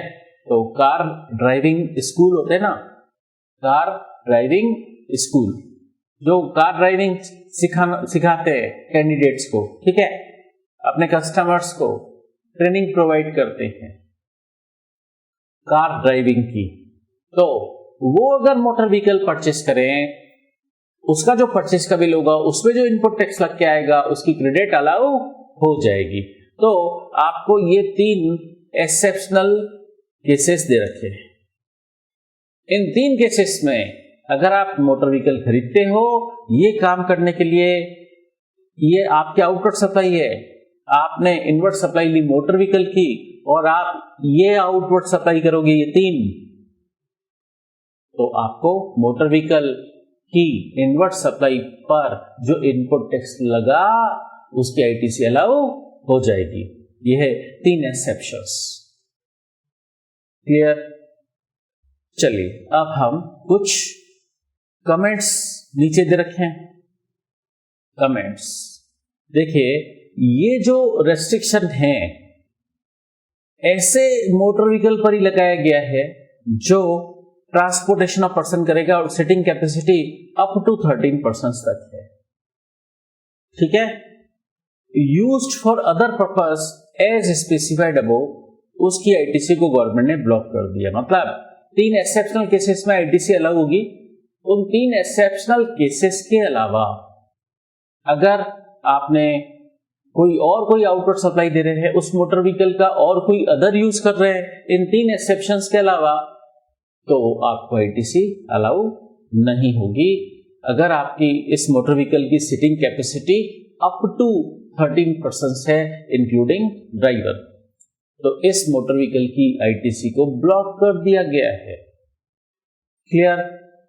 चलिए दूसरा comment, ITC on motor vehicle for transportation of persons with seating capacity more than, अगर सीटिंग कैपेसिटी 13% इंक्लूडिंग ड्राइवर से ज्यादा है तो आपको आईटीसी अलाउ हो जाएगी।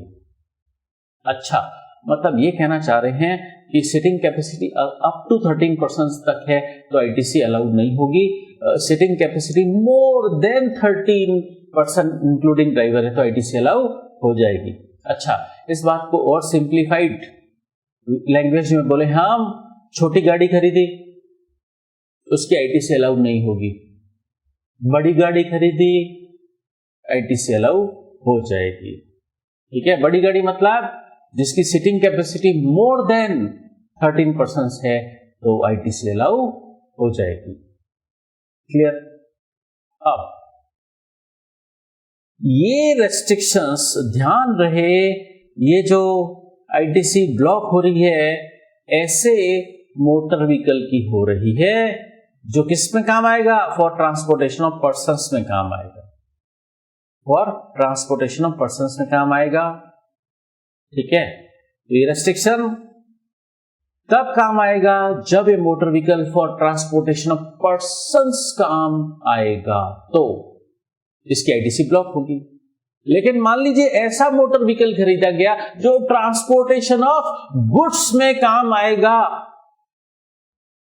ट्रांसपोर्टेशन ऑफ पर्संस में नहीं, ट्रांसपोर्टेशन ऑफ गुड्स में काम आएगा, तो ऐसे मोटर व्हीकल की आईटीसी अलग होगी कि नहीं? गवर्नमेंट ने सिर्फ ऐसे मोटर व्हीकल की आईटीसी को ब्लॉक किया है जो काम आएगी फॉर ट्रांसपोर्टेशन ऑफ पर्संस। लेकिन अगर ऐसा मोटर व्हीकल है जो गुड्स ट्रांसपोर्टेशन के लिए काम आ रहा है, तो क्या उसकी आईटीसी ब्लॉक होगी क्या? नहीं, तो उसकी आईटीसी अलाउ हो जाएगी। तो नीचे देखिए कमेंट में देखिए, आईटीसी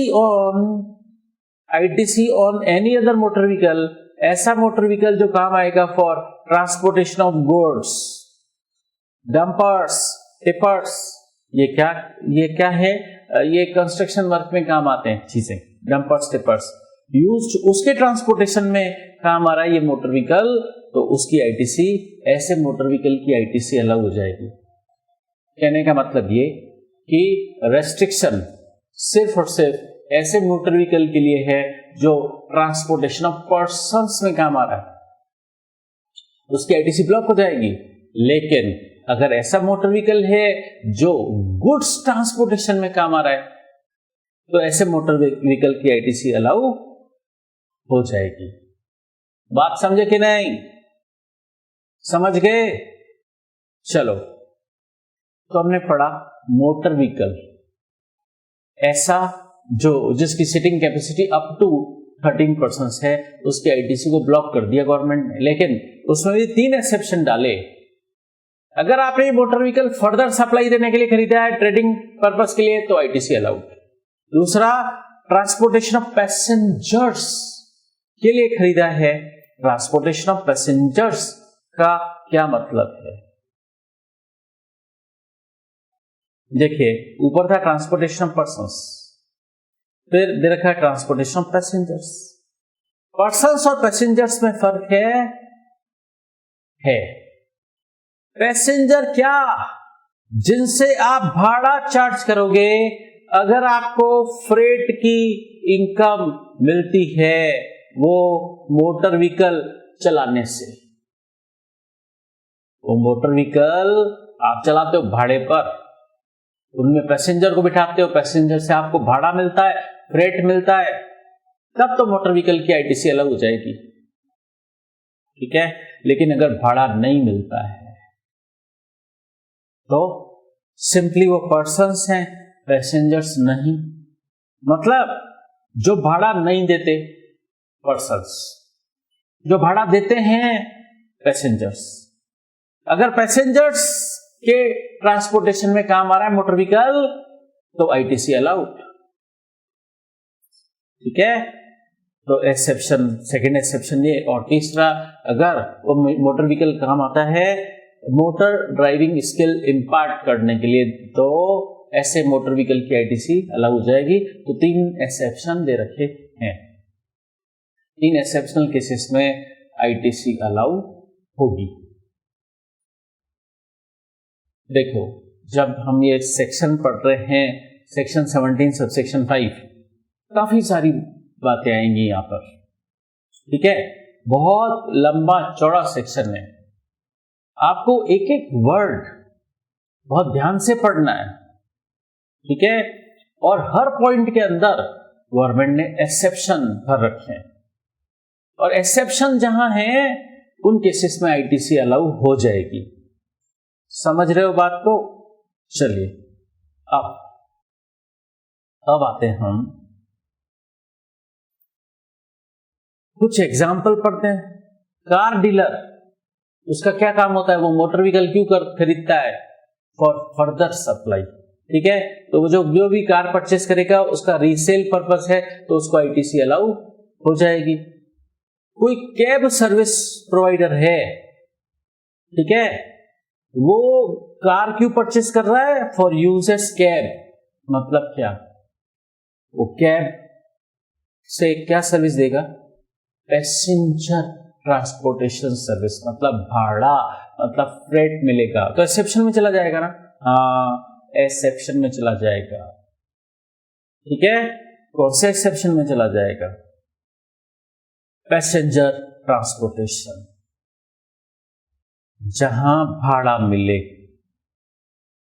ठीक है, तो ऐसा मोटर व्हीकल खरीदा जो पैसेंजर ट्रांसपोर्टेशन सर्विस देने में काम आ रहा है और बदले में भाड़े की इनकम मिल रही है, फ्रेट इनकम मिल रही है। तो ऐसे मोटर व्हीकल की परचेज के बिल में जो इनपुट टैक्स लगकर आएगा उसकी आईटीसी मिल जाएगी। तो ये जो कैब सर्विस ऑपरेटर होते हैं, कार खरीदते हैं और अपने पैसेंजर ट्रांसपोर्टेशन सर्विस देते हैं, बदले में इनको फ्रेट की इनकम होती है। ठीक है, तो ये मोटर व्हीकल खरीदेंगे ना तो इनको आईटीसी अलाउ हो जाएगी।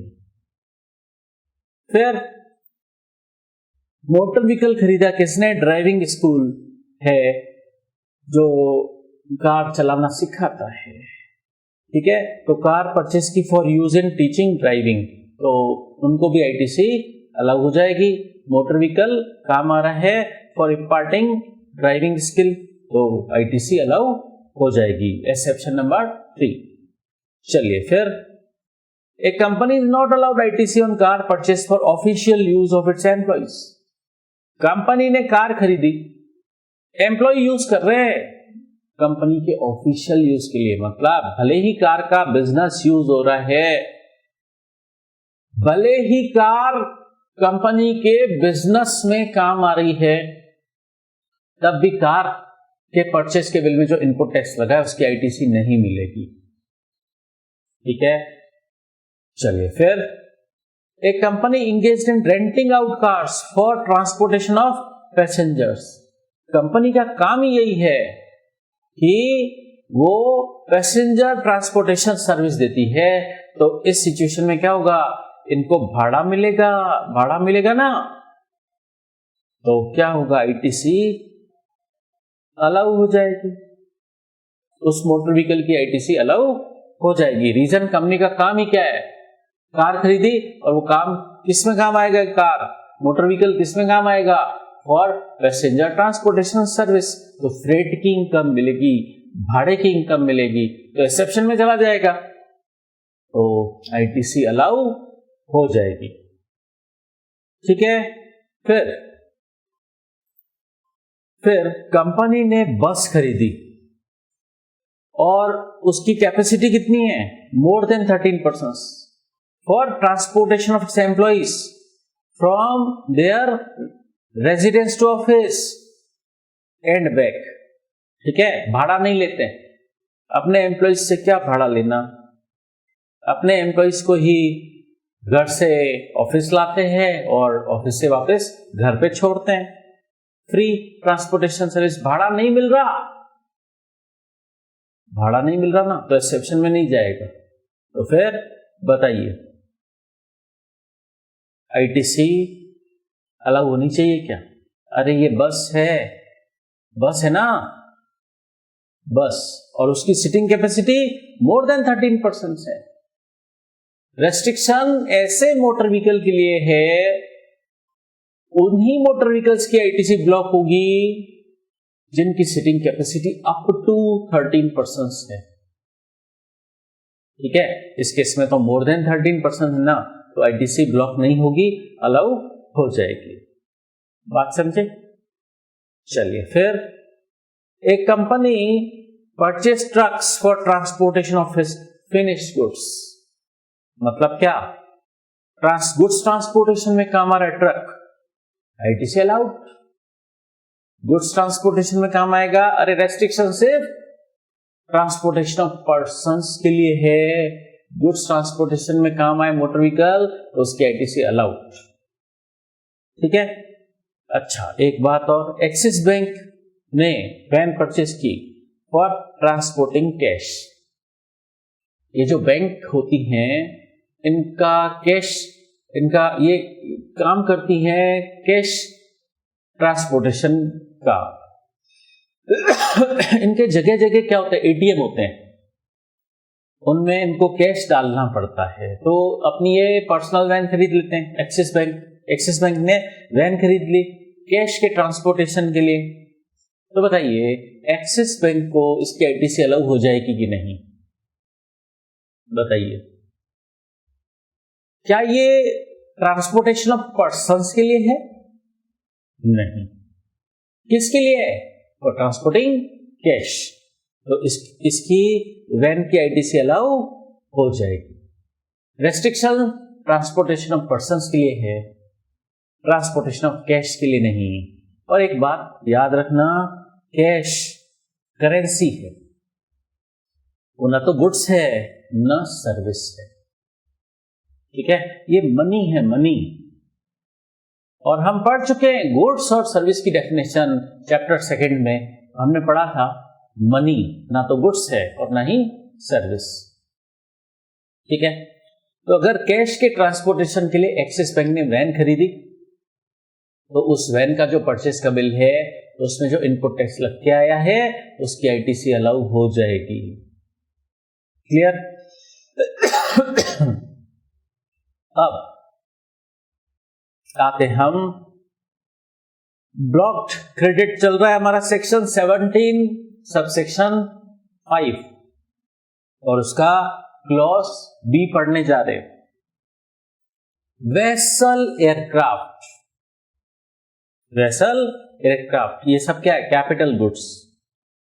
उनकी आईटीसी नॉर्मली अलाउ नहीं होगी, ठीक है? तो अगर कोई पर्सन वेसल खरीदता है, एयरक्राफ्ट खरीदता है तो आईटीसी अलाउ नहीं होगी, ठीक है? लेकिन exception when they are used for making following taxable supply. Exception मतलब क्या? एक्सेप्शन के बाद जो भी दे रखा है उसमें आईटीसी अलाउ हो जाएगी। तो इतने सारे आपको एक्सेप्शन दे रखे हैं, ये एक्सेप्शनल केसेस हैं। एक्सेप्शनल केसेस में आईटीसी अलाउ हो जाएगी उस वेसल और एयरक्राफ्ट की। तो आईटीसी कब अलाउ होगी? अगर वेसल और एयरक्राफ्ट खरीदा गया है फॉर फर्दर सप्लाई, मतलब वेसल एयरक्राफ्ट की ट्रेडिंग का बिजनेस है, सेम लाइन ऑफ बिजनेस है, ठीक है? तो इस केस में वेसल और एयरक्राफ्ट खरीदने पर आईटीसी अलाउ हो जाएगी। सेम लाइन ऑफ बिजनेस हुआ, जिससे वेसल एयरक्राफ्ट खरीदा उसका भी यही बिजनेस है, वेसल एयरक्राफ्ट खरीदना बेचना, और हमारा भी यही बिजनेस है। तो सेम लाइन ऑफ बिजनेस हुआ ना। सेलर बायर दोनों का, बायर क्यों ले रहा है? For making further supply of vessel aircraft. तो उस सिचुएशन में ऐसे वेसल और एयरक्राफ्ट की आईटीसी अलाउ हो जाएगी। या पैसेंजर ट्रांसपोर्टेशन सर्विस देने में, मतलब अगेन पैसेंजर ट्रांसपोर्टेशन है, मतलब फ्रेट की इनकम है। तो मतलब वेसल एयरक्राफ्ट खरीदा और उससे पैसेंजर ट्रांसपोर्टेशन सर्विस दे रहे, और पैसेंजर से ट्रांसपोर्टेशन सर्विस देने का भाड़ा चार्ज हो रहा है। तो वेसल एयरक्राफ्ट खरीदते वक्त जो परचेस का बिल था उसमें जो इनपुट टैक्स लग के आया था उसकी क्रेडिट मिल जाएगी, ठीक है? फिर इम्पार्टिंग ट्रेनिंग और नेविगेटिंग सच वेसल, वेसल नेविगेशन की ट्रेनिंग देने के लिए वेसल खरीदा तो वेसल की आईटीसी अलाउड। या एयरक्राफ्ट खरीदा किसके लिए? For imparting training on flying such aircraft, aircraft flying की ट्रेनिंग देने के लिए एयरक्राफ्ट खरीदा तो एयरक्राफ्ट का जो परचेस का बिल है उसमें जो इनपुट टैक्स लगा है उसकी आईटीसी अलाउ हो जाएगी। या गुड्स ट्रांसपोर्टेशन में काम आ रहा है वेसल एयरक्राफ्ट, तो ऐसे वेसल और एयरक्राफ्ट की आईटीसी अलाउ हो जाएगी। मतलब एक्सेप्शनल केसेस में आईटीसी अलाउड। एक्सेप्शंस का आपको बहुत ध्यान रखना पड़ेगा। तो पैसेंजर ट्रांसपोर्टेशन में काम आ रहा है गुड्स ट्रांसपोर्टेशन में काम आ रहा है अलाउड, ठीक है। और ऊपर मोटर व्हीकल पड़ा था ना, उसके लिए भी यही था, उसके लिए भी यही था कि पैसेंजर ट्रांसपोर्टेशन में काम आ रहा है आईटीसी अलाउड, गुड्स ट्रांसपोर्टेशन में काम आ रहा है आईटीसी अलाउड। क्यों? दोनों केस में भाड़ा मिलता है, ठीक है, तो आईटीसी अलाउड। चलिए अब हम वेसल और एयरक्राफ्ट पढ़ रहे थे, इसमें देखिए तो आपको इतने सारे पर्पस बताए, इन इतने सारे एक्सेप्शन बताए गए, इन एक्सेप्शनल केसेस में वेसल एयरक्राफ्ट की आईटीसी अलाउ हो जाएगी।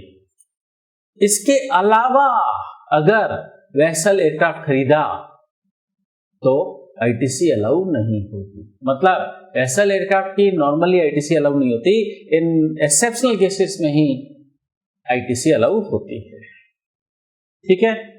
तो वेसल एयरक्राफ्ट खरीदा for other purpose as specified above, तो आपको टोटल ये 5 पर्पस दे रखे हैं। इन 5 स्पेसिफाइड पर्पस के अलावा अगर किसी अदर पर्पस से वेसल और एयरक्राफ्ट खरीदा गया है तो आईटीसी अलाउ नहीं होगी। क्लियर? चलिए अब कुछ एग्जाम्पल करते हैं इसके, हम कुछ एग्जाम्पल्स समझते हैं। ये मैन्युफैक्चरिंग कंपनी है, अलाउड, उन्होंने एयरक्राफ्ट खरीदा, क्यों? For official use of it's CEO, chief executive officer, CEO के ऑफिशियल यूज के लिए उन्होंने एयरक्राफ्ट खरीदा, ठीक है। तो मान लो रिलायंस जियो ने मुकेश अंबानी के लिए ऑफिशियल यूज के लिए ही सही एयरक्राफ्ट खरीदा, तो बताइए आईटीसी अलाउ हो जाएगी क्या? एयरक्राफ्ट का भले ही बिजनेस यूज हो रहा है, बताइए, नहीं होगी, नहीं होगी। भले ही एम्प्लॉय उस एयरक्राफ्ट का ऑफिशियल यूज कर रहे हैं, बिजनेस पर्पस के लिए यूज कर रहे हैं, तब भी आईटीसी अलाउ नहीं होगी, क्योंकि आईटीसी इन 5 केसेस में ही अलाउ होगी। एयरक्राफ्ट वेसल की आईटीसी इन 5 एक्सेप्शनल केसेस में ही अलाउ होगी, बाकी अलाउ नहीं होगी। समझ आ रही बात? तो आप भले ही कितनी बातें कर लो कि हम ये खरीद रहे हैं, इसका हम बिजनेस में यूज करेंगे, अरे भले ही करो बिजनेस में यूज, तब भी गवर्नमेंट ने इसकी आईटीसी को ब्लॉक कर दिया है, समझे बात? और जगह जगह एक्सेप्शन डाल दिए हैं, और उन एक्सेप्शनल केसेस में आप आईटीसी ले पाओगे। क्लियर? चलिए अब दूसरा example, aircraft aviation providing training on flying aircraft. तो एविएशन स्कूल है, उसका काम क्या है? Training on flying aircraft, flying aircraft की ट्रेनिंग देना, तो उसके लिए वो एयरक्राफ्ट खरीदा उन्होंने, उसकी आईटीसी अलाउ हो जाएगी। क्लियर? ये था आपका क्लॉज बी।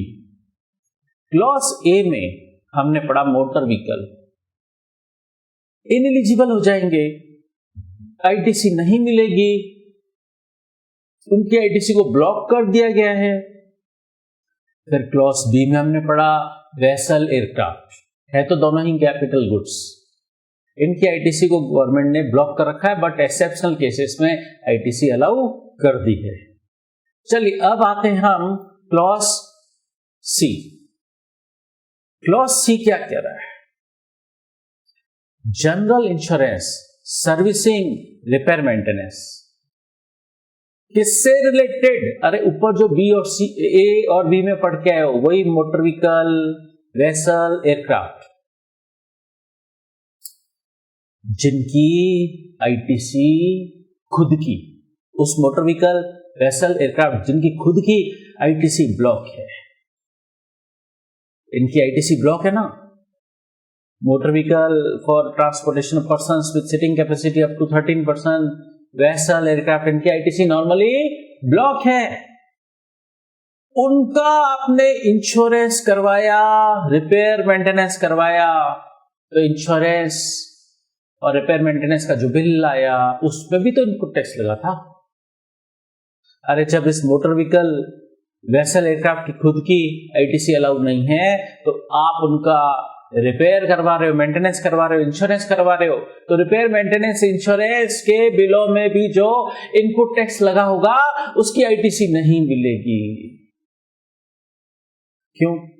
अरे जब इन मोटर व्हीकल एयरक्राफ्ट वेसल वगैरह इनकी खुद की आईटीसी ब्लॉक है तो फिर जब उनकी रिपेयर इंश्योरेंस वगैरह होगी तो उसकी भी तो आईटीसी ब्लॉक हो जाएगी। तो इन मोटर व्हीकल वेसल एयरक्राफ्ट उनका रिपेयर मेंटेनेंस का बिल आया, इंश्योरेंस करवाया, उसके बिल में भी जो इनपुट टैक्स लगा हुआ है उसकी आईटीसी नहीं मिलेगी। समझे बात? लेकिन फिर एक्सेप्शनल केसेस में अलाउ हो जाएगी। ठीक है। अच्छा, मोटर व्हीकल वेसल एयरक्राफ्ट ऐसे हैं जिनकी खुद की आईटीसी अलाउड है। मोटर व्हीकल वेसल एयरक्राफ्ट ऐसे हैं जिनकी खुद की आईटीसी अलाउड है, मतलब ऊपर वाले एक्सेप्शनल केसेस। उन एक्सेप्शनल केसेस में उन मोटर व्हीकल वेसल एयरक्राफ्ट की खुद की आईटीसी अलाउड थी। हाँ, तो जब उनकी खुद की आईटीसी अलाउड है तो फिर उनके जो रिपेयर मेंटेनेंस और इंश्योरेंस का भी जो बिल होगा उसमें भी जो इनपुट टैक्स लगा होगा तो उसकी आईटीसी अलाउड। तो कुल मिलाकर अगर मोटर व्हीकल वेसल एयरक्राफ्ट खुद की आईटीसी अलाउड है तो उसके रिपेयर मेंटेनेंस इंश्योरेंस की भी आईटीसी अलाउड होगी। और अगर उस मोटर व्हीकल एयरक्राफ्ट वेसल वगैरह की खुद की आईटीसी अलाउड नहीं है, वो जब परचेस किए गए थे उस वक्त आईटीसी अलाउड नहीं हुई थी, तो आप अगर उनका रिपेयर मेंटेनेंस कराते हो, इंश्योरेंस कराते हो, तो उसके बिलों में भी जो आईटीसी होगी वो अलाउ नहीं होगी। ठीक है। अच्छा, एक एक्सेप्शन और है।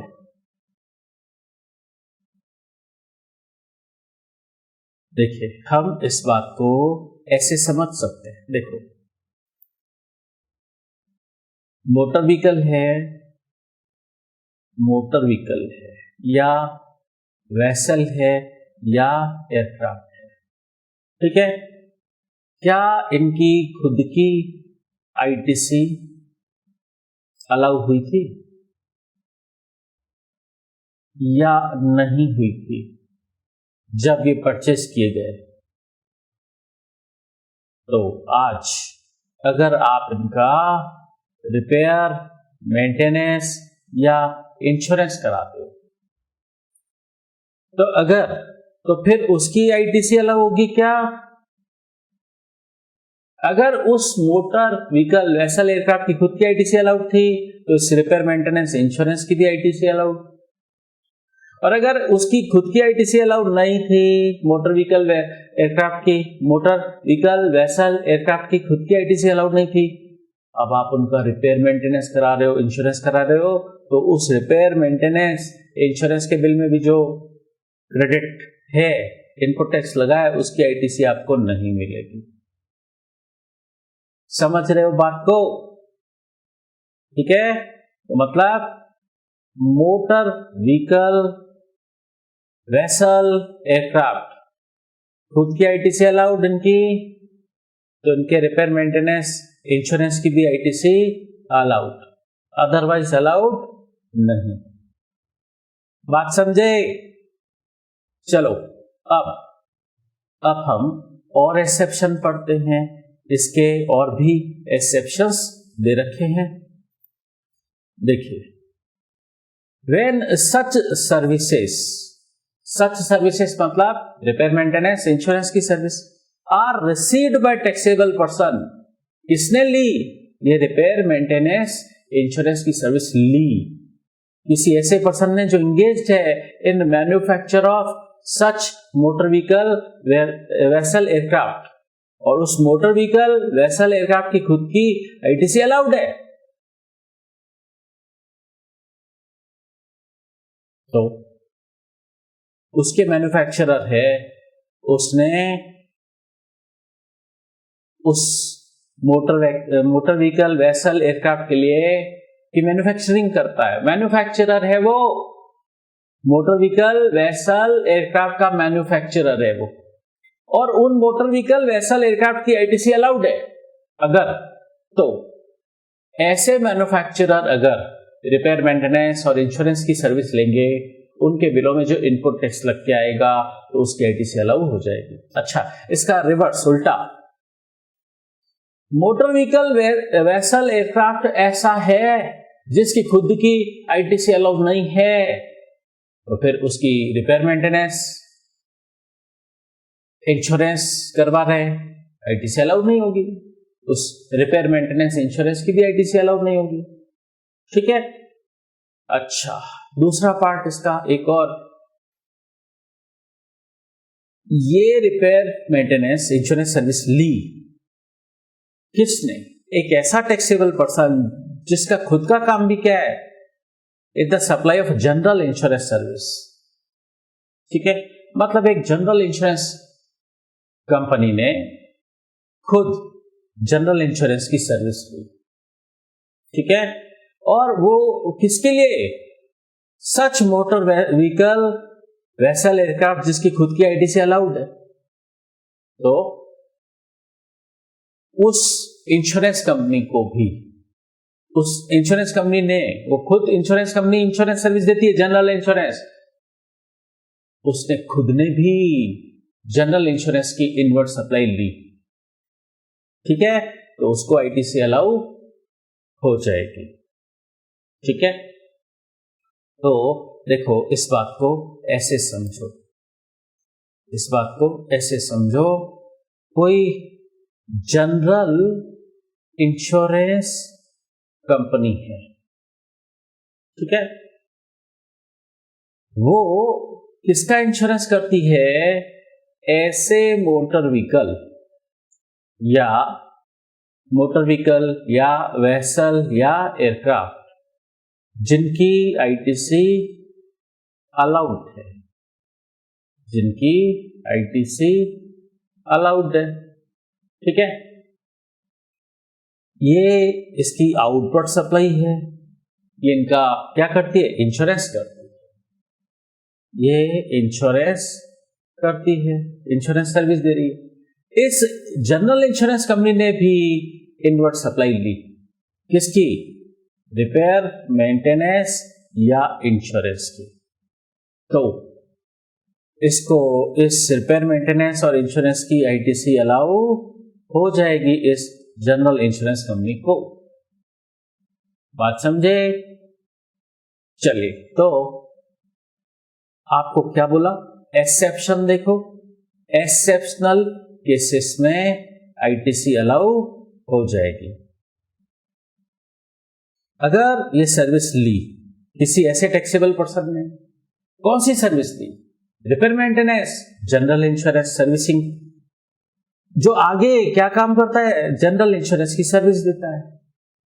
ठीक है, ऐसे मोटर व्हीकल की, वेसल एयरक्राफ्ट की जिसकी खुद की आईटीसी अलाउड है।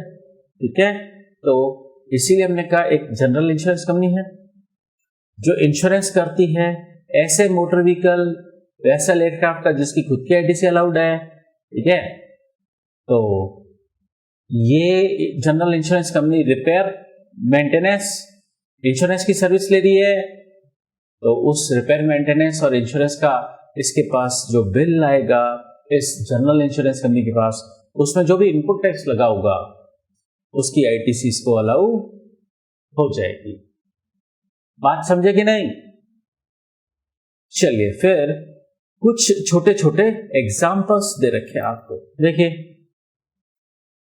कंपनी ने कार खरीदी, उसका इंश्योरेंस करवाया, कार काम आ रही है, एम्प्लॉइज यूज कर रहे हैं, ऑफिशियल यूज, मतलब बिजनेस पर्पस के लिए कार काम आ रही है, कंपनी के बिजनेस पर्पस के लिए काम। अरे भले ही बिजनेस पर्पस के लिए काम आए, तब भी कार का इंश्योरेंस करवाया गया, उसका जो इंश्योरेंस प्रीमियम का बिल आया उसमें जो इनपुट टैक्स लगा है उसकी आईटीसी नहीं मिलेगी।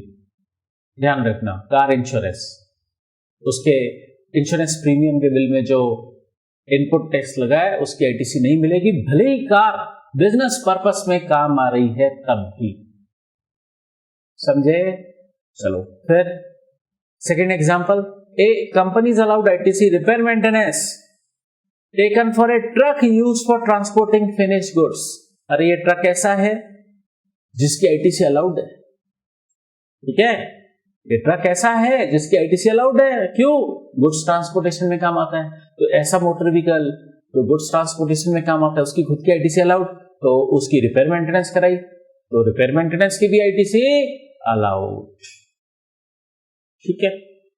फिर ITC is allowed of tax paid on fire insurance, building insurance। बताइए, अरे रेस्ट्रिक्शन तो किसके लिए था? कौन से इंश्योरेंस के लिए था? Motor vehicle, vessel, aircraft. अगर आप बिल्डिंग का इंश्योरेंस कराते हो, फॉर एग्जांपल आपका क्लाइंट है, उसकी फैक्ट्री है, उसने फैक्ट्री का इंश्योरेंस करवाया है, उसके पास उस इंश्योरेंस प्रीमियम का बिल आया है, उसमें इनपुट टैक्स लगाया है, तो उसको आईटीसी मिलेगी या नहीं मिलेगी? तो फॉर एग्जांपल मेरे पास मेरा क्लाइंट आता है, उसने बोला मैंने कार खरीदी है, उसका इंश्योरेंस कराया है, उस इंश्योरेंस प्रीमियम के बिल में इनपुट टैक्स लगा, उसकी क्रेडिट नहीं मिलेगी, ठीक है। उसका कहना है मैंने अपनी फैक्ट्री का भी इंश्योरेंस करवाया है, उसके इंश्योरेंस प्रीमियम के बिल में जो इनपुट टैक्स लगा है उसकी आईटीसी मिल जाएगी। बात समझे कि नहीं? क्लियर? तो ये अपने सेक्शन 17 सब सेक्शन 5 के अंदर 3 क्लॉज पढ़े, ए बी सी। इसके आगे हम नेक्स्ट क्लास में पढ़ेंगे। आज की क्लास में इतना ही।